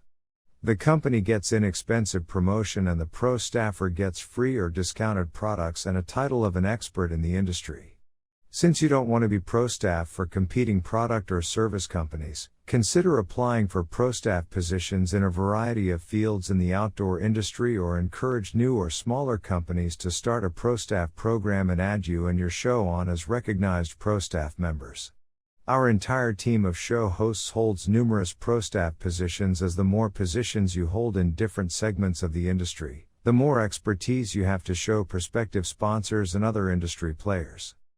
If you can afford it, take a trip to the SHOT Show or ATA Show, which are the largest outdoor industry trade shows in the nation for the shooting sports and archery industries. These usually happen in the early part of the calendar year. NRA shows, gun shows, outdoor expos, and other industry events are also good places to find large and small companies to try to partner with and gain sponsorship consideration, as well as other networking connections. Keep in mind, anyone you represent as a sponsor will represent you and your show, and vice versa. Our personal view as a TV show is that we only use sponsors who we believe in and can stand by their products and services. On the other side of the coin, they have to believe in us and trust that we will represent their products or services in the right manner. That is the kind of relationship you want with your sponsors. Don't lead the charge Leroy Jenkins style. Keyword search Leroy Jenkins, or see the video here, http://youtube.b/lknjersboo if that doesn't make sense, and you will see what I mean. There is some colorful language, but you will get the point. When you are visiting sponsors, approach professionally and always lead with the value you want to provide the sponsor, not what you desire in return. Whenever meeting the owner or representative of a potential sponsorship business in person or even on the phone, be sure to lead with statements such as, "Our show is growing and we would like to build a relationship with you." That is a statement that shows an intent to partner in a mutually beneficial way but is not a threat to anyone. At the end of your conversation, always leave the conversation with a statement such as, "Thank you for your time today. I really hope to stay in touch with you in the future." Another statement I frequently use is, "We love your product/service and hope to provide value for growing your business in the future." So many show hosts, outfitters, and other people in general do not know how to approach a relationship like this and lead with how wonderful and different their show is from other outdoor shows. Until a relationship is formed and they know you are serious about working with and providing value for them, talk less about you and more about them. Unless they ask, don't bring your show or your accomplishments in the outdoor industry into the main stage spotlight. As the famous sales trainer and motivational speaker Zig Ziglar once said, "People don't care how much you know until they know how much you care." Sponsors will not build a relationship with you until they know they can trust you and your team. One big mistake I see people make is to end emails, phone conversations, or even in-person visits with a statement such as, "I look forward to hearing back from you." Don't count on it. Most people will forget all about you and your show the minute you leave a meeting with them, or after they see an email or hear a phone message from you. Expecting them to do otherwise is a futile effort. It's just the way things are. You have to stay in touch with them in the future and take the first steps towards building the relationship. If I didn't have a sales background and knew what I was doing before I became a show host and marketing director, I would be in a far different place than I am now and would not have realized anywhere near the same level of success. Make a list of all of your prospective sponsors and other outdoor industry connections in a spreadsheet and update it often. Every trip our TV show takes to the SHOT Show in January, I make a new list of who we saw each year, the key contact information for the decision makers, and notes about how the meeting or cold call went with each one. This can be your lifeline down the road. This is an easy way to stay organized and not have to keep up with stacks of business cards or notes written on cocktail napkins from the bar you and your team was at one night. Simplicity and organization will win you more battles and save you more trouble in the long run. With the theme of staying in touch, consider sending emails individually, but put some of your form emails into different categories in a word processing document so you copy and paste them individually, adding a personal touch to each one before you send it. This will save you hours of typing the same things over and over again. I do this all the time and it is a huge time saver. This is a form of automation where you can get more done in less time. Write in your own style and speak from the heart, but don't come off as a guy off of the street. Lead with professionalism. Anything less will be ignored. I have advised many clients on how to send a good email that will lend to a high probability of success. One thing I have to get on some folks for is writing like you are talking to your neighbor or drinking a beer with a friend. There is a time and place for that kind of dialogue, and it is not here, at least not at first. In this section, I will share some emails with you that I have used in the past with success. Following up after a phone conversation. Dear Al, it was great to talk with you on the phone today, and I wish you safe travels in your business ventures. Below is the information I sent you back in February. I know you mentioned sending me Dan's info. We talked with him at the SHOT Show last year and he said he would send us some products for our show. This is a perfect product for what we do in predator hunting, and we can't wait to showcase this product on our show. Thank you so much for staying in touch and sending me his info when you get a chance. Thanks you as well for your time and consideration in partnering with us in the future. Warmest regards. Dustin. Thanking an existing sponsor for sending product. Dear Amy. Thank you again for taking a few minutes to talk with me this morning in regards to the article I am writing for AUDIOBOOK this week and agreeing to send me a test model of the HHS2 holographic site or whatever you have available. We value AUDIOBOOK as a product sponsor and hope to continue to work with you in the future. Attached is our media kit, which I revised recently with all of our TV and web TV affiliates for your review. I am working on your article this week and it will appear at http://mccanprowler.com/articles. HTML. Please send that demo/tester AUDIOBOOK site to Warnke Enterprises. Dustin Warnke. My office address listed here. Please let me know if you need anything else, and thank you again so much for working with us. Warmest regards. Dustin Von Warnke. Following up with a prospective sponsor. Dear Connie. I hope you are doing fantastic this week. I just wanted to stay in touch with you, per your request, on product sponsorship with our show. We are interested in your bow fishing and bow hunting products and will feature both of them as part of our show. Thank you again for your time and consideration. Setting up a meeting at the SHOT Show. Stephanie. I just wanted to touch bases again with meeting you next week at SHOT. I am trying to put a schedule together for our team. Do you have your booth number assignment yet? We are going to be with Olympic Arms in booth 16,727. We would love to talk with you about product sponsorship or see what other possibilities exist for the future. Please stay in touch and thanks again. Warmest regards. Dustin Von Warnke. Showing a current sponsor how I'm promoting them. Dear Mr. Evans. I just wanted to send you some links of videos where recently I've featured your products. I also made your company one of my feature sponsors for the accuracy and hog hunt videos I recently produced. Thanks again for staying in touch and partnering with us.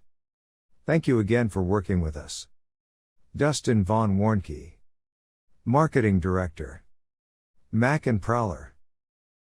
My main goal in including these email examples is to show my basic outline for making a light touch with potential or existing sponsors. Most of these are short and to the point. Again, they are not boastful or trying to prove a huge point. The main purpose and goal is to build the relationship and continue to strengthen the relationship. The outdoor industry is full of people who have large egos and are proud of what they have accomplished. It is not an easy world to thrive in all of the time, especially if you do not approach contacting key people and forming relationships the appropriate way. I have seen far too many people in the realm of the outdoor industry who have a big hat, but no cattle. In other words, they represent themselves, their show or team, or even their business as something that is overinflated. As we have talked about and will continue to talk about, balance and moderation must be used in every part of what you do. You can be proud of and show your accomplishments, but do not be stuck on yourself. In other words, don't boast about how good you or your team really is at the end of the day. That is a major turnoff to most people in general, but especially in this industry. That was another reason why I wanted to show the way I relate to those with which I am wishing to build a relationship or continue an existing one. If you want to borrow my sales and marketing ideas, you are welcome to do so, just please do not copy and paste them as your own. Come up with your own language, but consider the theme I have presented here as a template. If you have a sponsor you really want to impress and develop a future relationship with, start by using their products on your show and promoting them without sponsorship. Then, send a link to the segment or show which features them and show them how you are promoting them on your show. If they don't express any interest after attempts to reach out to them, move on. However, most companies, especially smaller companies, will take notice of what you are doing for them first without expecting anything in return and seek to build a relationship with you in return. One thing I started doing with sponsors where I had personally built a relationship and gained some experience, or where I had gained a pro staff position in the industry, is to build an outdoor industry resume. This has worked to my benefit as I continue to build off of my accomplishments and, with a resume, have a way I can show prospective companies how I've helped other companies and why they should consider me or my show in whatever position or goal I am pursuing with them. Telling is not selling, so having a tool like this in your arsenal is irrefutable proof that you know what you are talking about. It may take you some time to build a resume like this, but it is something you can carry with you wherever you go in the future.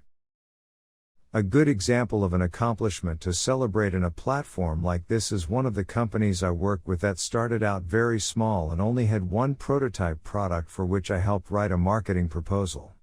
I did consulting with the owner on product packaging and accessories that the product would include. As the product progressed towards the launching phase, I served as one of the prototype testers and advisors. This product is now one of the best-selling products in its category in Cabela's online and retail stores nationwide. Those are the kind of things you want to share with the world. They show that you know what you are talking about. This company owner and I became friends over this process, and I still do consulting for him as he develops and tests new products. I do product videos for him and also edit videos that he sends me. Again, mutually beneficial, quid pro quo, whatever you want to call it, we take care of each other. When people ask how I did this or what set of skills I had in order to get something like this accomplished, I simply say that it was an open-ended relationship with the owner and a knowledge of the market and pricing of his product compared to his competition. I was able to fit a need he had and we grew together from there. In this particular product category, the competition is fierce and cutthroat, so we worked as a team to come up with better components, accessories, overall packaging, and pricing to what was on the market. At first, we just traded products and services back and forth with each other and moved up from there as he could afford to do more. The money or kickbacks were less important than the experiences and accomplishments. Outdoor industry companies take notice of people and teams who move the needle for other companies and grow overall sales and the spectrum of marketing exposure. They want to know how you did it and what you can possibly do for them if you possess these types of skills. One of the most flattering things that recently happened to me was a referral from a friend of mine, also in the outdoor industry, from a large and rather well-known national nonprofit organization. They were looking for a regional director for the area I live in and actually came across my resume on their own. When I called the representative back who was interested in interviewing me, he couldn't find my resume, at which time I reminded him, "I never sent it to you, remember? You found me." That felt good. I decided to turn down that position as the pay and schedule did not fit my future plans, but it felt good to be noticed in that way. Nonprofit organizations, product and service companies, even outfitters and guides, are many times naturally curious for what's new and better and what can help them grow. If they find you, what impression will you make and will they see more value in you than someone else? You may only have one chance to make something happen. Where to air your show?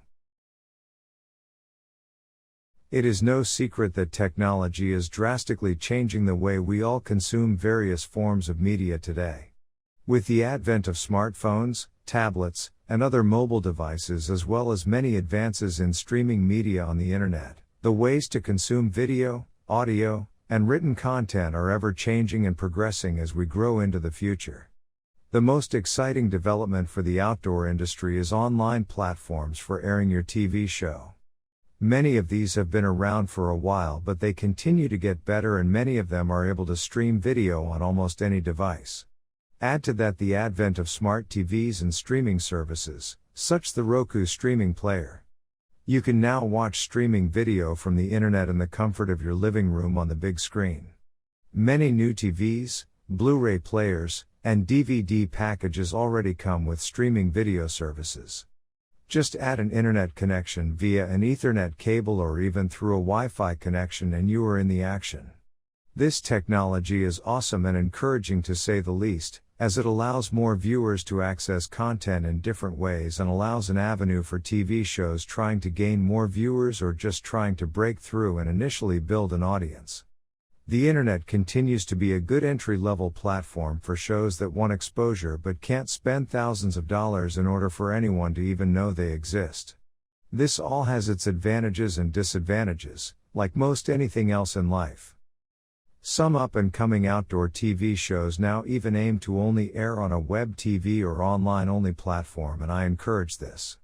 The startup costs are next to nothing if you can film, edit, and produce most of your content yourself, and the exposure potential is incredible. That all being said, the main issue with airing on a streaming video website like YouTube or Vimeo, for instance, is that, though the exposure and potential viewer base is enormous, every Tom, Dick, and Harry out there with a video camera thinks what they film is worthy of sharing with the world. As we covered earlier, there is a difference in the quality and value of many outdoor industry-related content on the internet today. I often look at it much like public transportation. If it is free or cheap and everyone can ride on the proverbial subway or bus, the standards are lowered and the landscape gets full of garbage pretty fast. The major social video streaming websites are good examples of both content with quality and value for the viewer as well as videos that should have never been uploaded in the first place.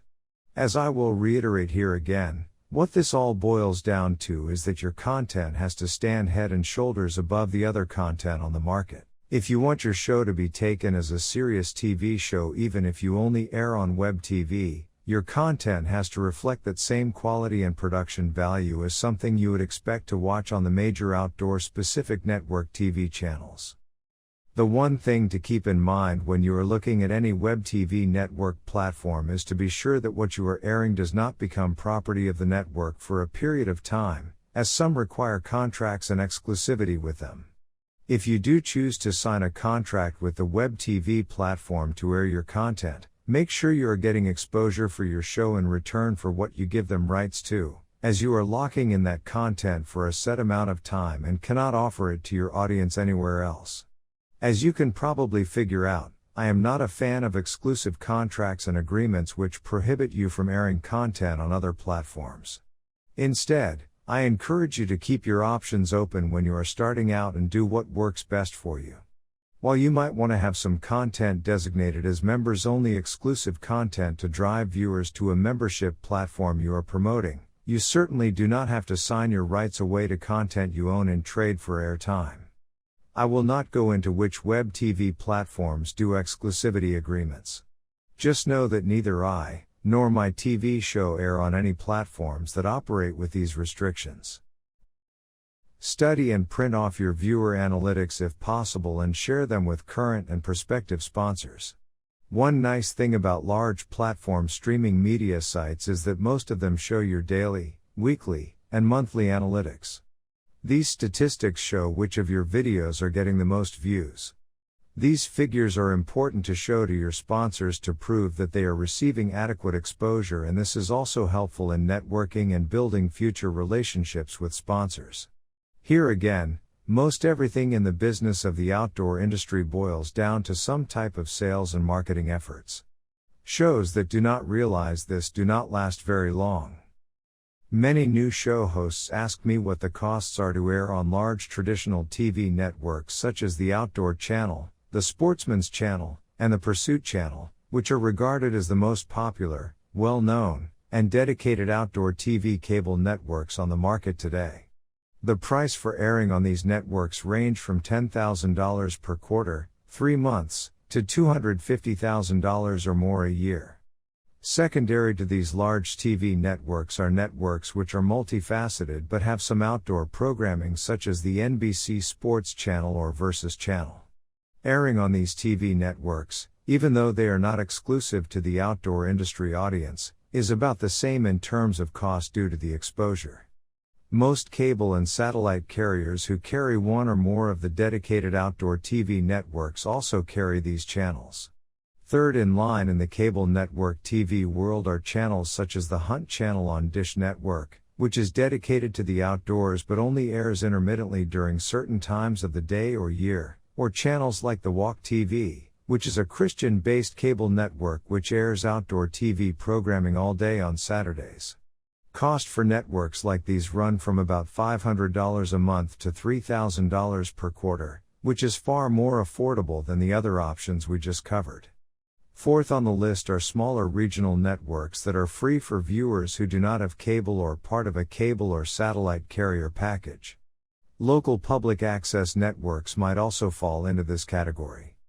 The reach and scope of the audience is obviously smaller, but the cost is usually lower at $50 $100 per episode/week. Many outdoor shows start with a presence on a local regional network, which was how our show also started, for the sole purpose of the marketing angle that their show is airing on cable TV. My experience is that this can make a difference, but not always. Some sponsors won't even give you the time of day if you are not one of the big 3 major outdoor networks we talked about earlier. Some just want to get any kind of exposure they can in trade for giving products or services to your show. Some just care that you have a show of any kind that has quality content, regardless of where it airs. Most outdoor shows run in 30-minute time slots, subtracting time for the obligatory commercials that most people fast forward through. These commercials can be supplied from outdoor TV show sponsors or TV network sponsors, many times both. Those who can't skip through commercials usually wish they had the ability to do so, and many times treat them like halftime at the football game and go to the bathroom or refresh their drink until the show resumes. The point here is that most people don't like commercials, regardless of who they promote or where they come from, but they are part of the deal when you watch just about any kind of outdoor TV show. My view on the big 3 networks is pretty anti-establishment, but that is just the way I'm wired, as I have gone to the beat of my own drum for most of my life. If your dream is to one day air your show on the Outdoor Channel, that is great. I am not a fan of the multi-year exclusivity contracts they make shows sign. Much like some web TV platforms, this restricts a show from airing their content anywhere else. For example, one of my favorite shows airs on the Outdoor Channel, and many times I forget to record it on my DVR system. Due to this exclusivity term, I cannot access any of their shows online unless they air on a membership platform. Even then, they may not be on the membership platform where I am a member but another one that would require me to buy another membership. Though the Outdoor channel is the most widespread of the three networks, I do not like terms that prevent shows from airing on multiple platforms, as we covered before. The problem with channels available on cable and satellite TV networks today is that there are too many variables. Let's take the other two networks from the big three. If you have Dish Network or other satellite providers, you may never see a show, let alone even hear of a show on the Sportsman channel, as these providers don't carry it. I personally get a UVerse in my house, and I have the highest package they offer, thanks to my wife. I get the Outdoor channel and the Sportsman channel but not the Pursuit channel. Row. If you had a show on there, I may never hear about it as I switched from Dish Network to UVerse a few years ago. Whatever move you make with the big three, you either shell out the most money and are locked into a contract prohibiting you from airing anywhere else, or your show doesn't get picked up by some of the major cable or satellite networks, depending on the service provider/carrier you are using. If you raise enough money to get on the Pursuit channel, your show may end up with a 2 a.m. morning time slot. I wonder how many insomniacs or dads with newborn infants are up at that hour on a regular basis. Now, of course, if you have a DVR, TiVo, or other digital video recording system to record a show, you can watch it on demand, which many people do these days. My personal viewing habits with cable TV these days revolve almost solely on watching recorded content and not live TV. With the busy world we live in today and so many channels and content available, millions of other people watch TV this way as well. A plus for DVR systems, as we talked about before, is that you can also skip through commercials and get to the meat and potatoes of what you really want to watch. Do you see my point? I am not suggesting that airing on one of the major networks shouldn't be a goal of yours, but keep in mind that you will still not reach your full potential here. A show host who also serves as my mentor once had a show on the Outdoor channel as he had a partner who financed it along with some money sponsors. There was no holy grail or pot of gold at the end of that rainbow. No sponsors beat down his door and threw money at him in hopes of featuring their product or service on his show. Although I bring up all these points, my goal is still not to discourage ambitious show hosts and their teams from airing their show on one of the big networks. I am just making the point that the ways that people are consuming media are changing, and there is no network on cable or satellite TV that has the golden ticket in the chocolate factory. I am also not saying that traditional TV is going away. It might indeed morph into something different than what it is today in the future. And I am sure that the other large networks on TV today and their subsidiaries will keep pumping money into the machine to keep the traditional platform we know as network TV alive. I recently came across an outdoor TV show on a large outdoor cable network that was over $60,000 in the hole to their network for advertising and airing cost obligations. When you sign up for a year or more commitment with one of these big networks, you are committing to them your talents, time, and resources, and sometimes you may be trading off more than you had planned on in the deal. I have seen far too many shows chase the dream of making it big and go broke in the process. You and your team don't need that kind of stress along with everything else you have going on with your life. Stay on a budget and don't take on more than you can handle. Along with that all being said, keep in mind that there are also thousands of consumers who are dumping their cable or satellite providers every month, many of which are outdoorsmen. This can be due to many factors such as finances, loss of interest in the multitude of channels they never have time to watch, or other factors. Where do they go to watch TV after that? You guessed it. I hope I wasn't unclear on any of my points in this section. I am a strong believer that the internet is the wave of the future and the main way most Americans and folks in many other industrialized nations will consume media in the future. This is already the case for millions of people in our country alone. The term for this movement is second screen viewing. Most major national broadcast networks make many of their previous broadcasts available on demand and optimize videos for easy access from computers and mobile devices, and several even have live streaming of their network available. With the advent of streaming services such as Netflix, Amazon Prime, as well as smart TVs and add-on systems like the Roku, the trend is moving to the internet at a high rate of speed. As the saying goes, he who lives by the crystal ball eats glass. I am no expert on the future of media, but we can certainly be sure that the way we are consuming media is changing. In any case, the internet is the great equalizer in many ways, as it levels the playing field for 24/7 on-demand access on multiple platforms. A new breed of networks has emerged within the past few years, like Gen 7 Outdoors. This has been what I have always dreamed would happen. 24/7 on-demand programming with a live feed, in some cases on YouTube, Facebook and other streaming sites, as well as free public access on Amazon Fire TV and Roku devices. This is the future of where TV has been heading for the outdoor industry. Are you on board? For web TV platforms, I am not a believer in outdoor shows uploading the traditional full 30-minute episodes as they are airing or have aired on traditional TV. When you are dealing with a different platform, you have to keep in mind that your audience will have different preferences and viewing habits. That may be one very good reason that they are on the internet watching web TV in the first place. Many shows I have worked with stay with the traditional 30-minute run time, but our show has had far more views on our shorter segments that have a run time of 15 minutes.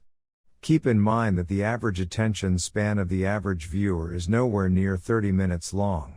Although the most popular video I have on YouTube right now has a run time of over 27 minutes, the Missinigan has a built-in audience on YouTube, and the demand was and still is high for a video which is that comprehensive to that part of the shooting sports industry.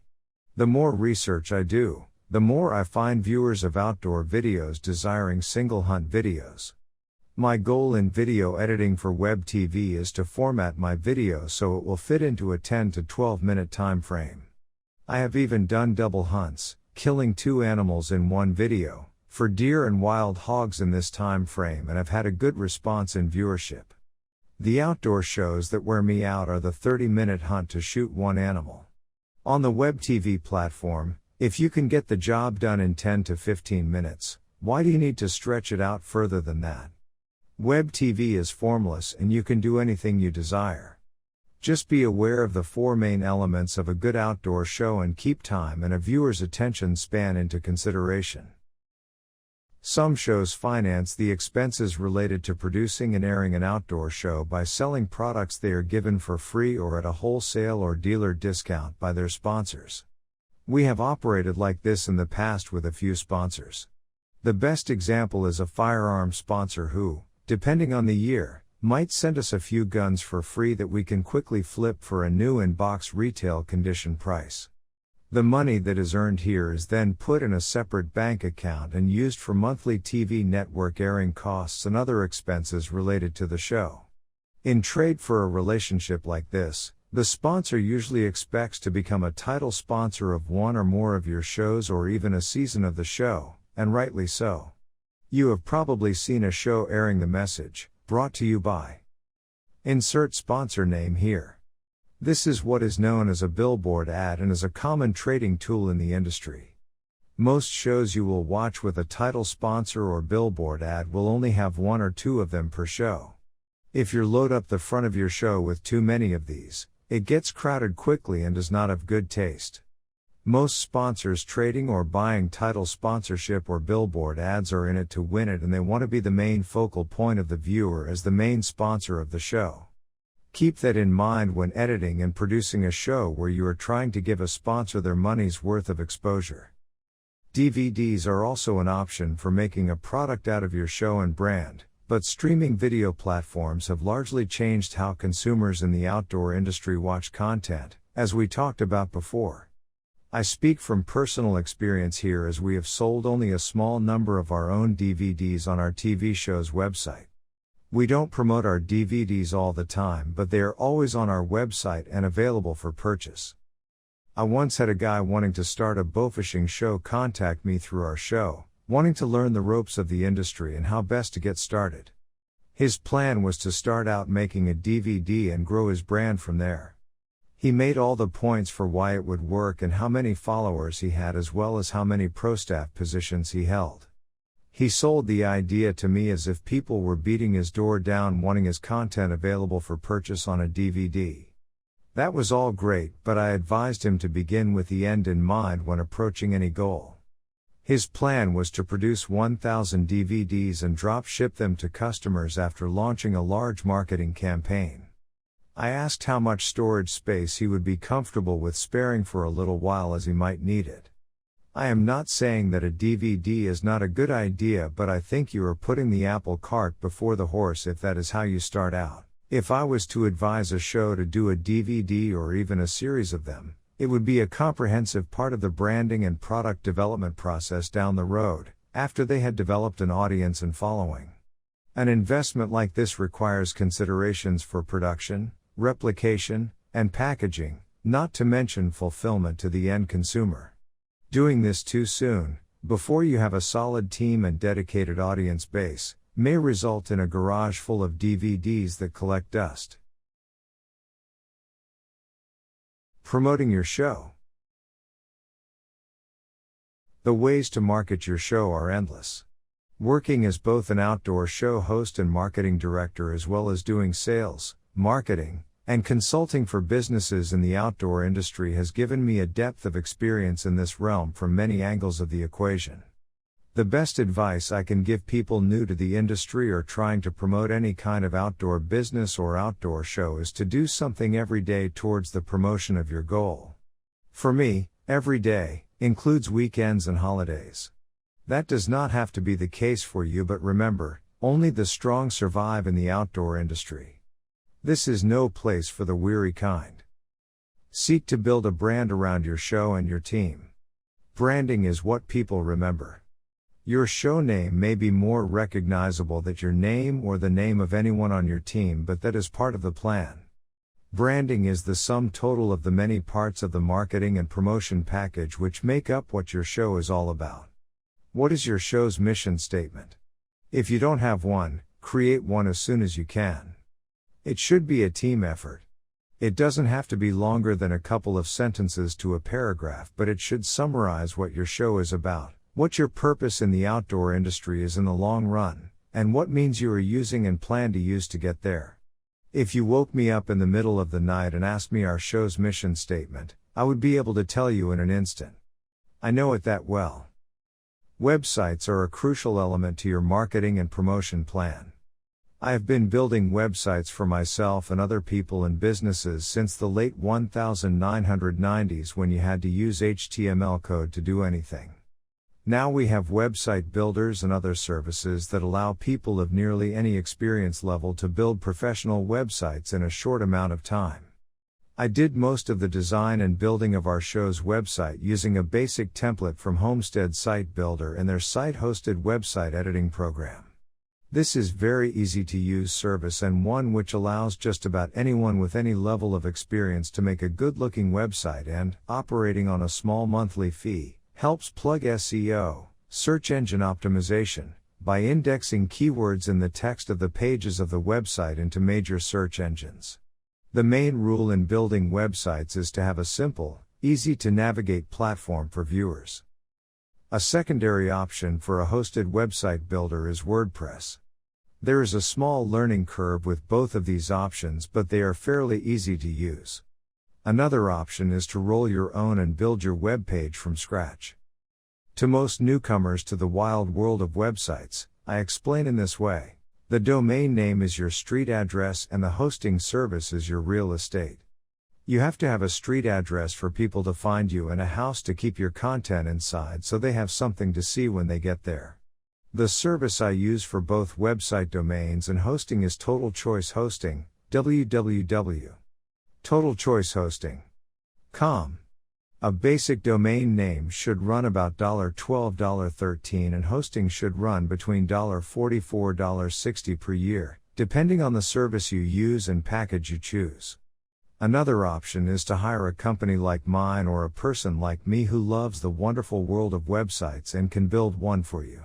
If you need some help here, once again, contact me through my website and I can get you on the right track. In building a website, assume the visitor knows nothing about who you are or what your show is about, as many visitors will be first-timers when you are just starting out or building your brand to reach a larger audience.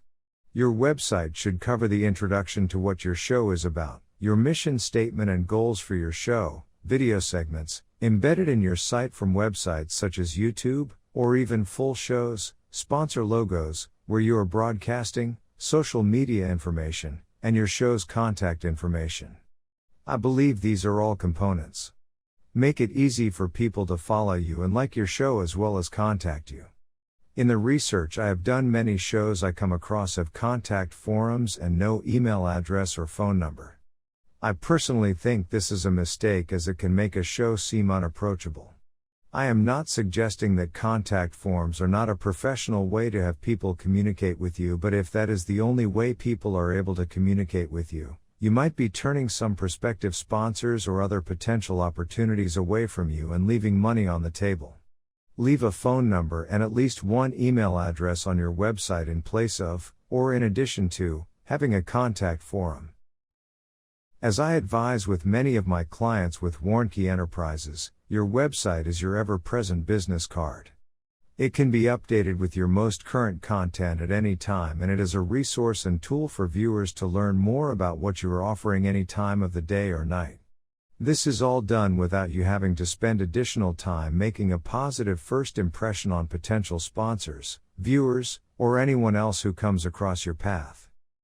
Consider starting a blog on your website or linking to a blog on another blog-specific website and connecting your website with it.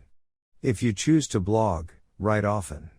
Another idea is to write articles, which can be as short or as long as you desire, just don't bore the reader. Also, many times your audience will turn their nose up at old content if it looks or reads as being dated and is never refreshed with new content. If you blog, keep it fresh and updated with new content. I have seen this trend on many TV shows' websites, and it is a telling sign that either things are not going well for them or that they do not care enough to reach out to their audience. I do not cover current events or trending issues in my articles very often. I want the content to always look fresh and be useful. If you are a blogger or want to start a blog and want to write a paragraph or two of content at a time, pledge to contribute to it on a weekly or even daily basis. Plug your sponsors' products and services, or even potential sponsors you want to impress and build a relationship with in the future. Send them the links when they are mentioned in your post. I do this often in any article where it fits, and you can see how I do this in the articles I write on our shows page at http://www.mccanprowler.com/articles. HTML. My articles tend to be longer than most you might read in an outdoor magazine, although I also contribute to one of those as well. As you have probably figured out, I like to write. The joy of the internet is that there are few restrictions on what you can produce. It is a formless canvas. I make it a point to embed pictures and video into my articles so as to add to the content and value. If a viewer is spending their time reading my content, I want to make it worth their while and give them everything I can. Like video, you obviously want to make sure that whatever you write is made with quality and of value to the reader, and also be sure to recruit someone else who is good at writing or editing to review and edit your work before you post it. Our written articles have given our show's website more exposure, as search engines now have many more words to index, all of them relating to the subject matter we are covering. As an example, at the time I wrote this book, one of the phrases that brings our website up on a first page result is hunting on a budget, which is also the title of one of my articles. Who doesn't want to save money on hunting? It can be an expensive sport. How many people have found our show's website from typing in this keyword phrase? More than a few. This happened almost by accident, but it worked. Google and other sites index text content like blogs and articles, so the more keywords you can include that are relevant to your content, the better. This brings more qualified viewers and potential followers into our website from multiple entry points. If they enter from a keyword indexed in an article on our website or link to our website, chances are high they will stay around to watch a video or come back again to learn more about our show. The point is to have fresh content and keep adding to it to keep viewers coming back to your website often. If no one on your team is good at writing, consider searching for an outdoor writer who is trying to build his or her own branding and name in the outdoor industry. This can be done on social media with a couple of feeler posts, just seeing if anyone out there is interested in contributing to your website or blog and be a part of your show's team. If you add one or more writers to your network, they get another outlet for promoting their work and your show will get added value and content for your website. Again, a symbiotic and mutually beneficial relationship is formed. Another media form growing in popularity is podcasting. Many streaming radio websites and mobile device apps are solely built around podcasts. I hardly listen to local or national terrestrial radio as a result of this trend. And I enjoy having some of my favorite content downloaded or streaming on my smartphone that is on demand whenever I want to listen to it. Recently, I started joining this trend with hosting a few radio interviews with a smartphone app which records an entire conversation on an external server and then allows you to download, email, or text it to yourself or someone else after the call is over. There are numerous apps like this on the market today and they are very affordable. Some of these even have built-in editing features. The particular app I use is Tape a Call. The cost is only $10 for the full pro version of the app, allowing unlimited length to your recording and a really easy way to access your content when you are done. The way this app works is it makes a three-way call to a local area phone number, which records your entire conversation. Audio is usually easier to edit than video and you can easily make an intro and ending to your podcast show to use for all of your episodes, much like you would for a TV show.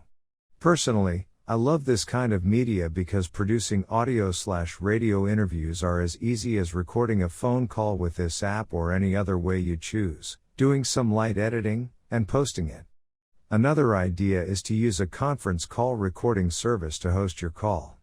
If you listen to most podcasts available today, you will notice much of the format is pretty flexible and length can be as long or as short as you desire. Again, I'll love the formless canvas of technology. There are few restrictions, no hard breaks, commercials, or newscasts interrupting the flow of what you are trying to accomplish when you use a format like podcasting.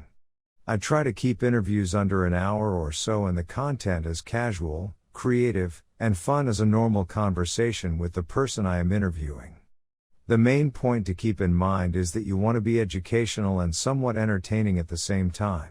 I adapt the 4 successful rules of a good outdoor show to this same platform, just converted to audio instead of video. The plus side of this platform is that people can listen to your content without having to watch anything, so they can consume your show on the fly while they are driving, exercising, or doing a number of other activities that allow for listening to audio. A good way to get started with this platform is to record interviews with guides, outfitters, product or service sponsors, or other people in the industry. This helps you both in promoting your brand as well as helping the audience access valuable information to help them in the field on their next outdoor adventure. In my interviews, I try to cover general and specific topics related to the main topic of the show and invite the person I am interviewing to plug their own products and services. I also obviously take the opportunity to do some branding of my own and feature some of the sponsors I am working with, especially if there is a fit for that product or service within the context of our topic. While you don't want to make your podcast a giant commercial, most listeners expect that you have to have some sponsorship to keep your platform going and expect you to plug sponsors. Just keep in mind how the products or services you feature fit in with the topic of your show and how you can help the audience through the use of these products and services. In using this approach in audio and video, as well as written content, your plug for your sponsor looks more like a helpful tip instead of a commercial/advertisement. This is a form of permission marketing, as we visited about earlier. I would really love to see podcasting in the outdoor industry grow. There is a solid market for this among outdoorsmen, but I have not seen as many show hosts doing this in the outdoor industry. Need someone to interview? Email me. Remember, the more value you provide, the more the audience will follow you. Like sponsors, viewers cannot like you unless they can trust you and your advice.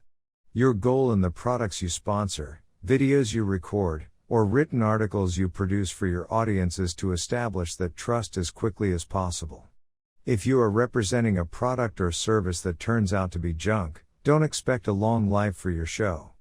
Bad reputations have ruined many shows. This is why integrity and trust in the people on your team and those you associate with and represent in the industry is so vitally important. As I have taught in sales and personal relationship training, add more life-giving people and situations to your life and eliminate the life-sucking people and situations, or at least distance yourself from them, whenever and wherever possible. Life is simpler when you can do this. Remember, people operate out of their own perceptions, not yours. Persistence pays off, but it has to be coupled with clear goals and mission. No weapon can be formed against you, unless it's your own limitations, if you are on a mission to accomplish a goal and work at it every day. Zig Ziglar once said, if you aim at nothing, you will hit it every time. Direction is more important than speed. Nothing has come easy for me personally or our show in this industry. As the old adage goes, if you fail to plan, plan to fail. Social media platforms are an important part of the marketing process in today's world. While what platform is most popular or in style may change like the weather, the message of reaching a large number of potential viewers who are plugged in and looking for new content to watch, read, or listen to is still the same. Invite people to like, join, or subscribe to your social media platform, whatever that is, and be sure to leave a link to these in your website. In the quest to stay in touch and keep things fresh for your current audience and the desire to grow your audience, many shows even do a newsletter.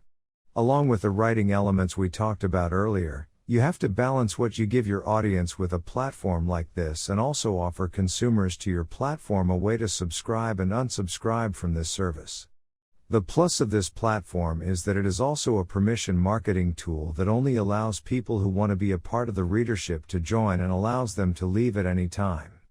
I recommend most newsletters be short and to the point. Again, care must be taken, as in any other form of communication, to balance the four elements of a successful outdoor show and also promote the sponsors you are working with, without cramming a sales pitch in the mix. This is another relationship where you have to build trust with people you may never meet, but who will follow your show and support your sponsors if you treat them right. Presentation is everything. Use technology where you can, especially in person. I carry my iPhone, laptop, full-size or mini/netbook, and tablet, iPad or Android tablet, with me for all in-person meetings, especially at trade shows like the SHOT Show. I also carry 1 or 2 large 32 GB flash drives. I was able to upload one of our sponsor videos onto a prospective sponsor's laptop at SHOT this year and show videos of our shows immediately upon introducing myself to this new potential sponsor. For streaming the same videos on all of these devices, I use Dropbox on my computer and sync it to my app on my mobile devices. Showing your content using technology like this is important, especially if you have a web TV-based show or any kind of streaming media platform like YouTube. If you are trying to make the point that mobile technology is the wave of the future in watching outdoor TV shows, you better be showing your content using that kind of technology. In outside sales, one of the ways to gain someone's attention is to break their preoccupation from what they were doing before you showed up and get them interested on why you are there to see them. Sometimes the window to make this happen is rather short, so you have to lead to impress. One of my favorite sales stories comes from many years ago when the technology of shatterproof glass came on the market. When the top salesperson of one of the companies producing this product was asked what he did to make so many sales, he said that he simply asked for a small square sample of the glass product and went to a hardware store and purchased a small hammer. Remember, telling is not selling. He walked into a business, introduced himself and his product, and demonstrated striking the hammer against the glass shortly after. As soon as the people in the office he was visiting had uncovered their faces from what was sure to be a catastrophe, he had their full attention. The glass obviously didn't break and he proceeded to close the sale right there. The next year, he was a top seller in the company again, even after all of the other sales reps received small squares of glass samples and hammers from the company. This time it was because he allowed the prospective customers to try to break the glass for themselves. While this might be a rather extreme example of breaking the preoccupation, the point is to gain the full attention of the sponsor and keep them captivated until you leave. You have to make a strong first impression that you mean business and you and your team are serious players in the game of earning a sponsor's favor. Technology will help you, but you have to have it and be able to use it well before you can impress anyone with it. Have a good media kit. I built our show's first media kit from scratch and add to it on a regular basis. There are not many shows that put their media kits online for sponsors or other people to view. I think it should be part of your marketing package everywhere you go. Some media kits are even as simple as a web page with basic info. The main point of this tool is to be a resource to your current or potential sponsors and show where you have exposure and what kind of audience you have. This is a good place to put your website and social media analytics and all of the places you have a presence. For our show, which is hosted with Homestead, I am able to even pull bar graphs and pie charts to show what pages our viewers are entering in on, what pages are most viewed, how many unique visitors we have visiting our website in a week or month, and more. Some sponsors will be interested in these more than others. I have one sponsor who continually asks for our show's demographics. What he is really asking is how much of a qualified audience do we have in return for the amount of money he is willing to spend with us. Keep in mind, businesses are in business to stay in business. They are interested in what works and how they can get the best value for their money from their relationship with you. Remember, business is business at the end of the day. In most cases, sponsors aren't interested in how many fans you have of your show, so don't start building a relationship there. They want to know how many qualified viewers you have that will consider buying their product or service. They do not make money and stay in business from casual viewers and tire kickers. They want paying customers and plenty of them. Your media kit does not have to be fancy. Consider using some graphics, like the logos of the platforms where you are airing your show. If you want a more comprehensive media kit, dedicate a page to each platform you are airing on and cover the statistics of that platform on that page. Be creative. There is not one set way to build a media kit.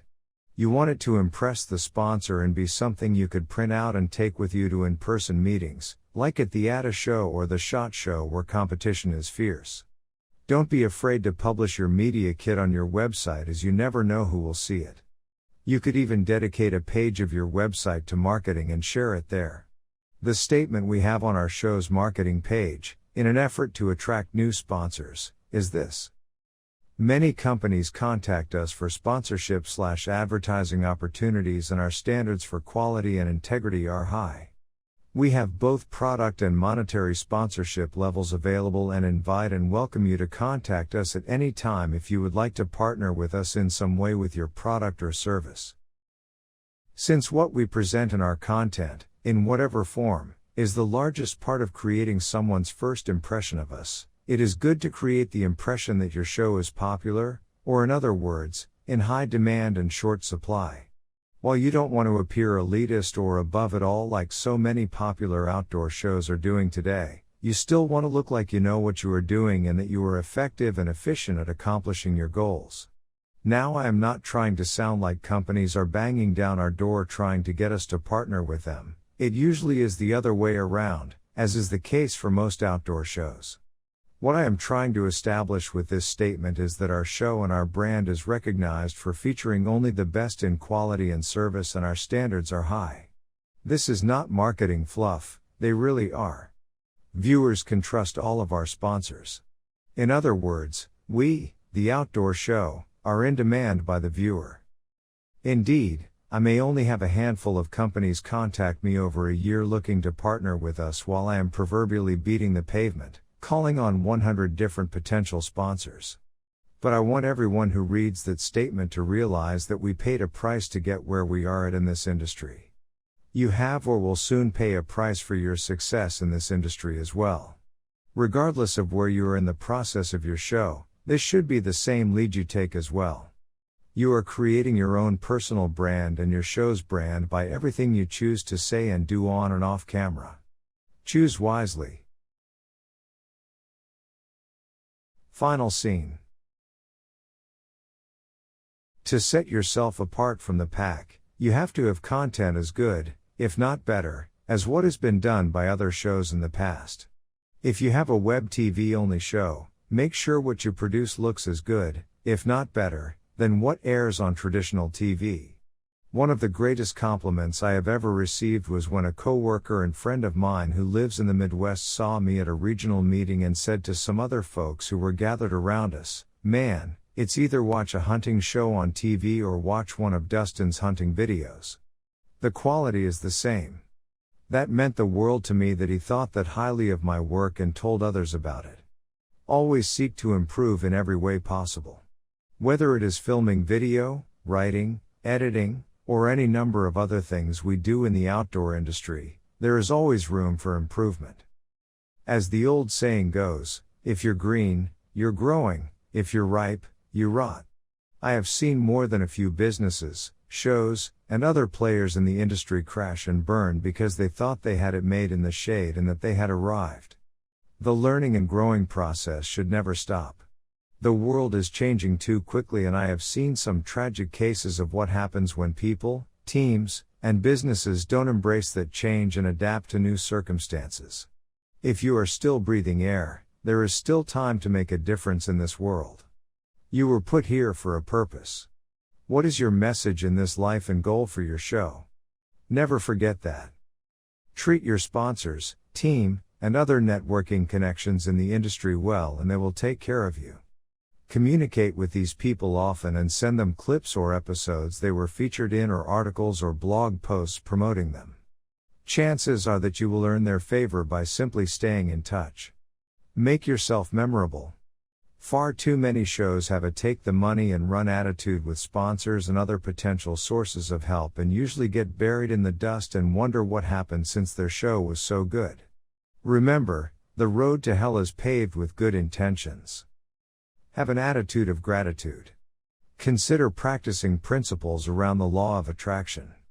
Books on the market today such as The Secret by Rhonda Byrne and The Power of Positive Thinking by Norman Vincent Peale didn't get to be bestsellers by accident. While I do not encourage people to go sit in a field and imagine what they want, believing it will come to them without doing any of the hard work to make it happen, I do believe in staying positive and being grateful at all times. One of the affirmations I have talked about on camera as well as in my written articles is the statement, "I am thankful for all that I have had, for all that I have, and for all that I shall have." This is something I learned from the power of positive thinking. It is a very powerful statement. I am a very blessed person, you probably are too. The issue is that too many people never take notice of what they have and how blessed they really are to be where they are and have what they have, compared to the rest of the world. The truth is that about 80% of our world will never use a cell phone, and around 1 billion people in our world live on $1 a day and sleep on a dirt floor at night. If you don't believe me, look up those statistics sometime for yourself. We don't have it that bad compared to most folks in this world who have really hard problems and circumstances. Audiences today also appreciate your humility and gratefulness. There are too many show hosts who have made it big and are pompous jerks on camera about how wonderful they are and all the good they do for the world. That is a major turn-off in my opinion.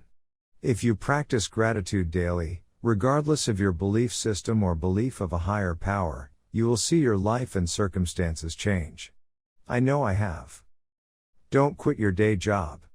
There are show hosts and teams that do an outdoor show for a full-time career. The rest of us, myself included, are part of an outdoor show as a side project. Keep working hard, providing for your family and your daily needs, and do a little every day to promote your show.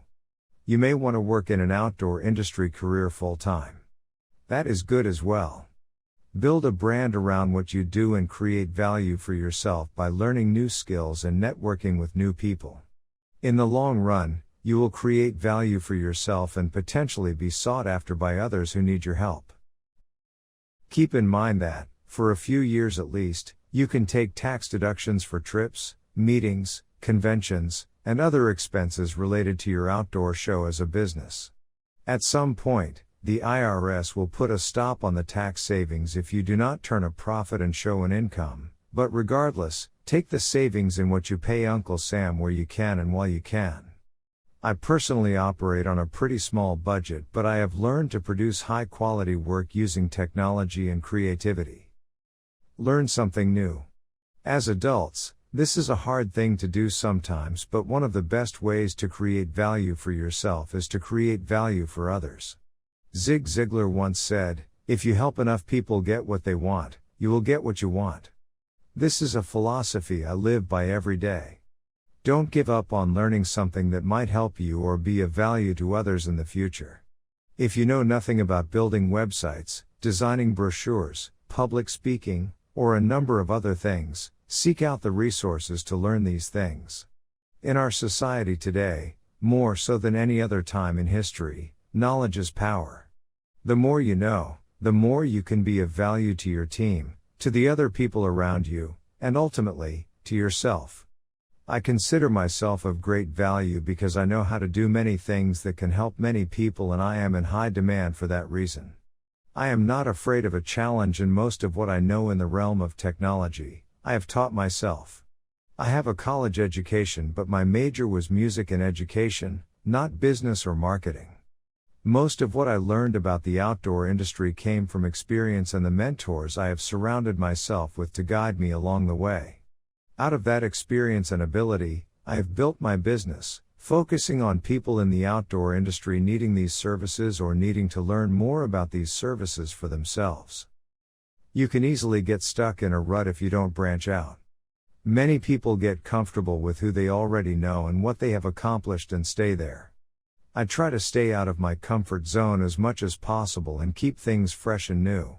You never know what will happen if you keep moving, learning, and developing with new people in the industry on a regular basis.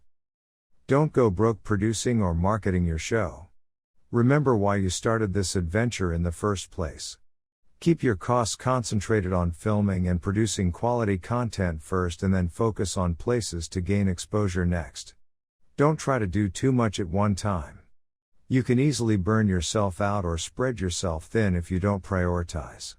If you learn to be creative, you don't have to spend much of your own money up front. I always use the opportunity and value of what I do for my sponsors and other people in the industry lead the way.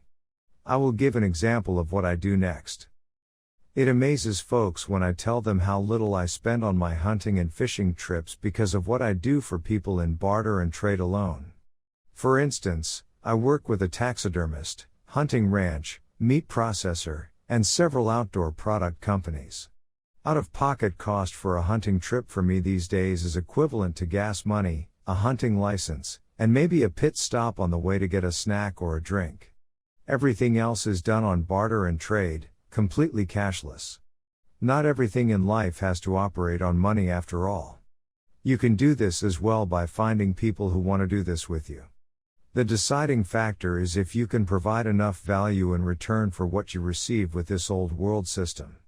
Most trades I do come out even more favorably for me and the other party than if I used cash.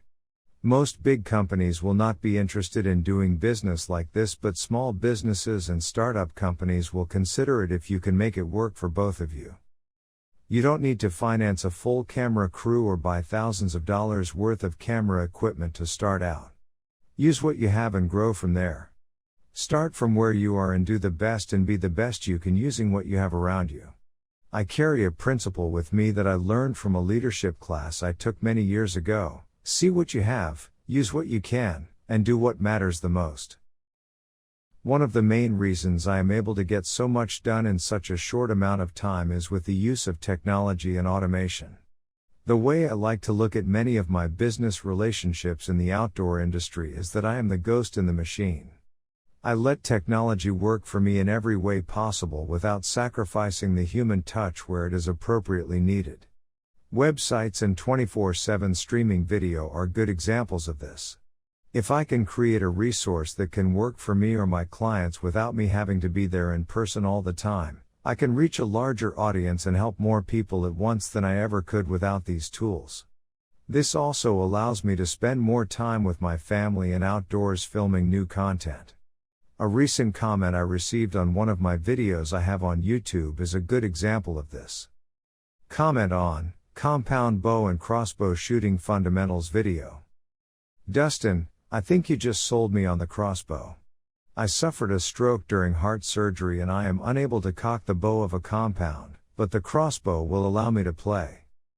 I greatly appreciate your time and effort in making this video, well done. My 13-year-old grandson is happy, because Gramps will be able to shoot with him. I live in Washington State, but you have given me yet one more reason to love Texas. Goin' shoppin', then shootin'. That comment really made my day. I did the math on the time that this guy watched my video and at that exact time I was driving home and picking up my son from school. You never know who you will impact in the world and what you do and what you produce. Seek to make a difference. I was using the Barnett Wildcat C5 crossbow from Barnett Crossbows in this video as they are a sponsor of our show. Guess what I did next? That's right. I emailed our friends over there. Mr. Barnett. I just wanted to share this comment from one of my viewers from my YouTube channel as it really touched me. This was a long video I did covering fundamentals of shooting a compound and crossbow. I was exclusively, of course, using my Barnett C5 Wildcat during the crossbow segment. Here is the comment. Comment above was pasted here. That really made my day. Here is the link to the video if you hadn't seen it before.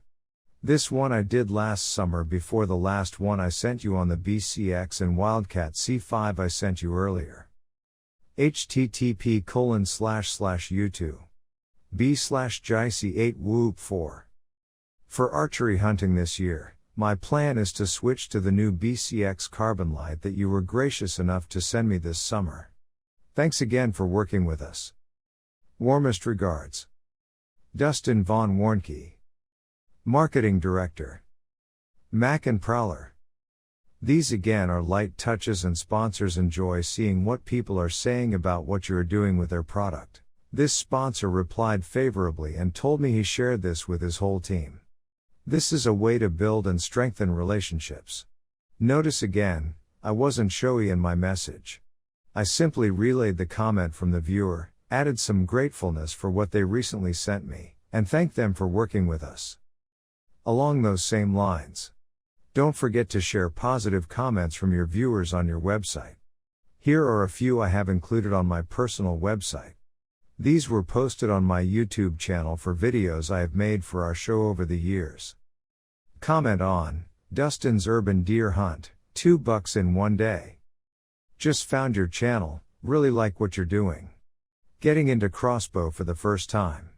Got a Barnett Jackal coming and was looking for broadheads, but you solved that problem. Keep up the good videos. Comment on After the Shot, Wounded Wild Game Recovery, Blood Tracking. Always great to learn more about the sport, especially when it comes to ways to do things smarter and are safer. I appreciate you sharing your experiences and tips. Thanks. Comment on Buying a Used Rifle, Do's and Don'ts. Thanks for the tips. I'm purchasing my first gun soon and this was very helpful. These kind of unsolicited comments add credibility for what you are doing and are something you can easily share with your sponsors and general audience. Have outlets and platforms that allow you to be the ghost in the machine and be in front of people without actually being there in person. Websites, streaming video, and media kits are good examples of these kinds of platforms. If I wanted to or needed to step away from my outdoor business, our TV show, or any other roles I serve in the outdoor industry, most things would keep running on their own with very little need for attention. This allows me more flexibility and a more simple life while at the same time giving my branding and platform the level of exposure needed for future success. Creating a system like this takes time, but it can be done. One of the best books on building self-sustaining systems, businesses, and other platforms is The 4-Hour Work Week by Tim Ferriss. While I may not agree with everything in his book, his concepts have changed my life and the ways I work dramatically for the better. It is said that sales and marketing is a lot like the game of tennis. Those who serve well win. Serve well all of the time. Don't express your frustrations to anyone but those close to you. Most people don't care about your problems anyway, as they are too consumed with their own issues. Be professional all of the time, regardless of what you are dealing with at home or elsewhere in your life. I make it a point to never let my clients or anyone else I work around see me sweat or catch me in bad mood. I present the image of success and winning, even during times when I might be struggling with something. Your polite persistence will win many races in the long run. If you tell the truth and show up on time, you are doing better than most people in this world, and you will rise head and shoulders above the crowd after a while. Again, good intentions alone are not enough to get the job done in a highly competitive industry. Only the best survive. Never forget to ask, thank, and tell. I learned this concept from a leadership workshop I attended when I was a council board leader for my church. The 3 parts are easy to remember, and I have adapted them to our purposes today. Ask for sponsorship from prospective sponsors and support from sponsors you already have. Ask for help in developing areas you or your team needs to grow in and learn about. Ask for mentors and others who have made it where you want to be to help and guide you. Thank those around you who have helped you be who you are and get where you are, even if that is not very far at first. This includes your sponsors, regardless of how much they have given you in return for what you have done for them. Thank your audience. Thank God. Always have gratitude for who you are and what you do. Great blessings and opportunities follow a grateful heart. Don't miss out on these things. Tell others your story and seek to build networks with new people. Tell sponsors what you have done and what you are doing for them now, as well as what you plan to do with their products and services in the future. You will stand out from the rest of the people they sponsor most likely. Be enthusiastic. No matter what kind of personality traits you possess, you can always put energy and enthusiasm into who you are and express passion for what you do. Now you don't want to go over the top here and come off as faking it, but you want to put your best foot forward. Many people I meet in this industry are pretty bland and very often not very interesting. It is an industry where, unless you are a show host or in a sales market, you don't have to be on your A game when you are meeting new people or forming new relationships. One of my best stories in the industry goes back to the first SHOT Show I attended. I had set up a meeting with a major knife sponsor, and the rest of my team, who was there earlier than me, stopped by to confirm their booth location and who we would be meeting with. The first question she asked them upon first meeting the guys was, "Which one of you is Dustin?" When they told her that I was on the way, she commented, "Man, that guy is tenacious." "Why, yes, I am." She meant this as a compliment. I bring enthusiasm, energy, and persistence into everything I do in this industry. I stand out from other people who do what I do for those reasons and many more. People enjoy people who are interested in them and what they do. They also enjoy an attitude of gratitude and people who are transparent and not hard to figure out. Personally, I have nothing to hide. I want them to see that. I want to make the best impression on them as possible and be memorable the next time they think of me in future communications. This attitude alone will win you far more victories with meeting new people and networking to help you grow in the future. You are in demand. Try to avoid saying that you are busy. I learned many years ago, that is about the lamest cop-out excuse there is, and it is so overused in our culture. You can be busy doing nothing and call yourself busy. We all have the same amount of time in a given day. What you choose to do with the hours and minutes boil down to a personal choice. There are plenty of people in this world who would rather sit on the couch, eat a bag of chips, and drink a 6-pack of tall boys all day long and still say they are busy. I assume if you are reading this, you have more ambition than that, and I do too. I'm not busy, I'm in demand. This is the phrase I most often use, especially when I get a bit overwhelmed. Be of value and be in demand. In doing this, you become the go-to guy people need and desire to help them. My great-grandmother's words often run across my mind: the world is run by hard work and dedication. Truer words have not been spoken. To that point, it is true that most people in our culture today are overwhelmed and overextended. Don't get frustrated if you don't hear back from someone right away, or if a relationship or plan does not come to fruition as quickly as you would like, if at all. As I ride off into the sunset with this project, I have included my technology resources from a recent webinar I hosted for a company I work with. This 2-page list of programs I use was very helpful to the attendees of the webinar. With so many changes in technology, this should be a good place to at least get started with a base platform of programs that will help you. I can't reiterate enough that I think that part of a successful person or platform in any industry is to live each day with a positive attitude, even when things look like they are turning for the worse. They sometimes will. It's not what happens to you, it's what you do with what happens to you. Be proactive, not reactive with whatever you deal with in life. It is better to handle the issues that can come up in life on your toes, offensive, rather than on your heels, and this is especially true in the realm of the competitive world of the outdoor industry. I consider myself blessed and highly favored, and I thank God every day for what I have been blessed with and how I can continually bless in new ways every day. Thank you again for your time, consideration, and support. Please send me an email or contact me another way if you gain some insight from this resource. I welcome your feedback. Many blessings to you, your team, and your future endeavors. About the author. Dustin von Warnke is an avid outdoorsman and an authority in sales and marketing with a specialization in the outdoor industry. He started building websites in the late 90s. During his college years and shortly after, he authored and self-published 3 paperback books, both in fiction and nonfiction. Additionally, Warnke has served as a motivational speaker and master teacher and worked with numerous small businesses in sales, marketing, website development, desktop publishing, and business consulting with his company, Warnke Enterprises. He earned a bachelor's degree from Texas Lutheran University in 2002. Educating young outdoorsmen and women as well as adults who are new to the sport of hunting, fishing, bowfishing, and other outdoor adventures is Warnke's passion. He has hosted hundreds of YouTube videos, as well as bi-weekly podcasts for numerous years. In addition, Dustin also has served as the marketing director and co-host for Mac and Prowler's Coyote Tales TV show for nearly 10 years and has filmed and been featured in several TV shows featuring product reviews as well as rifle, shotgun, and archery tech tip segments.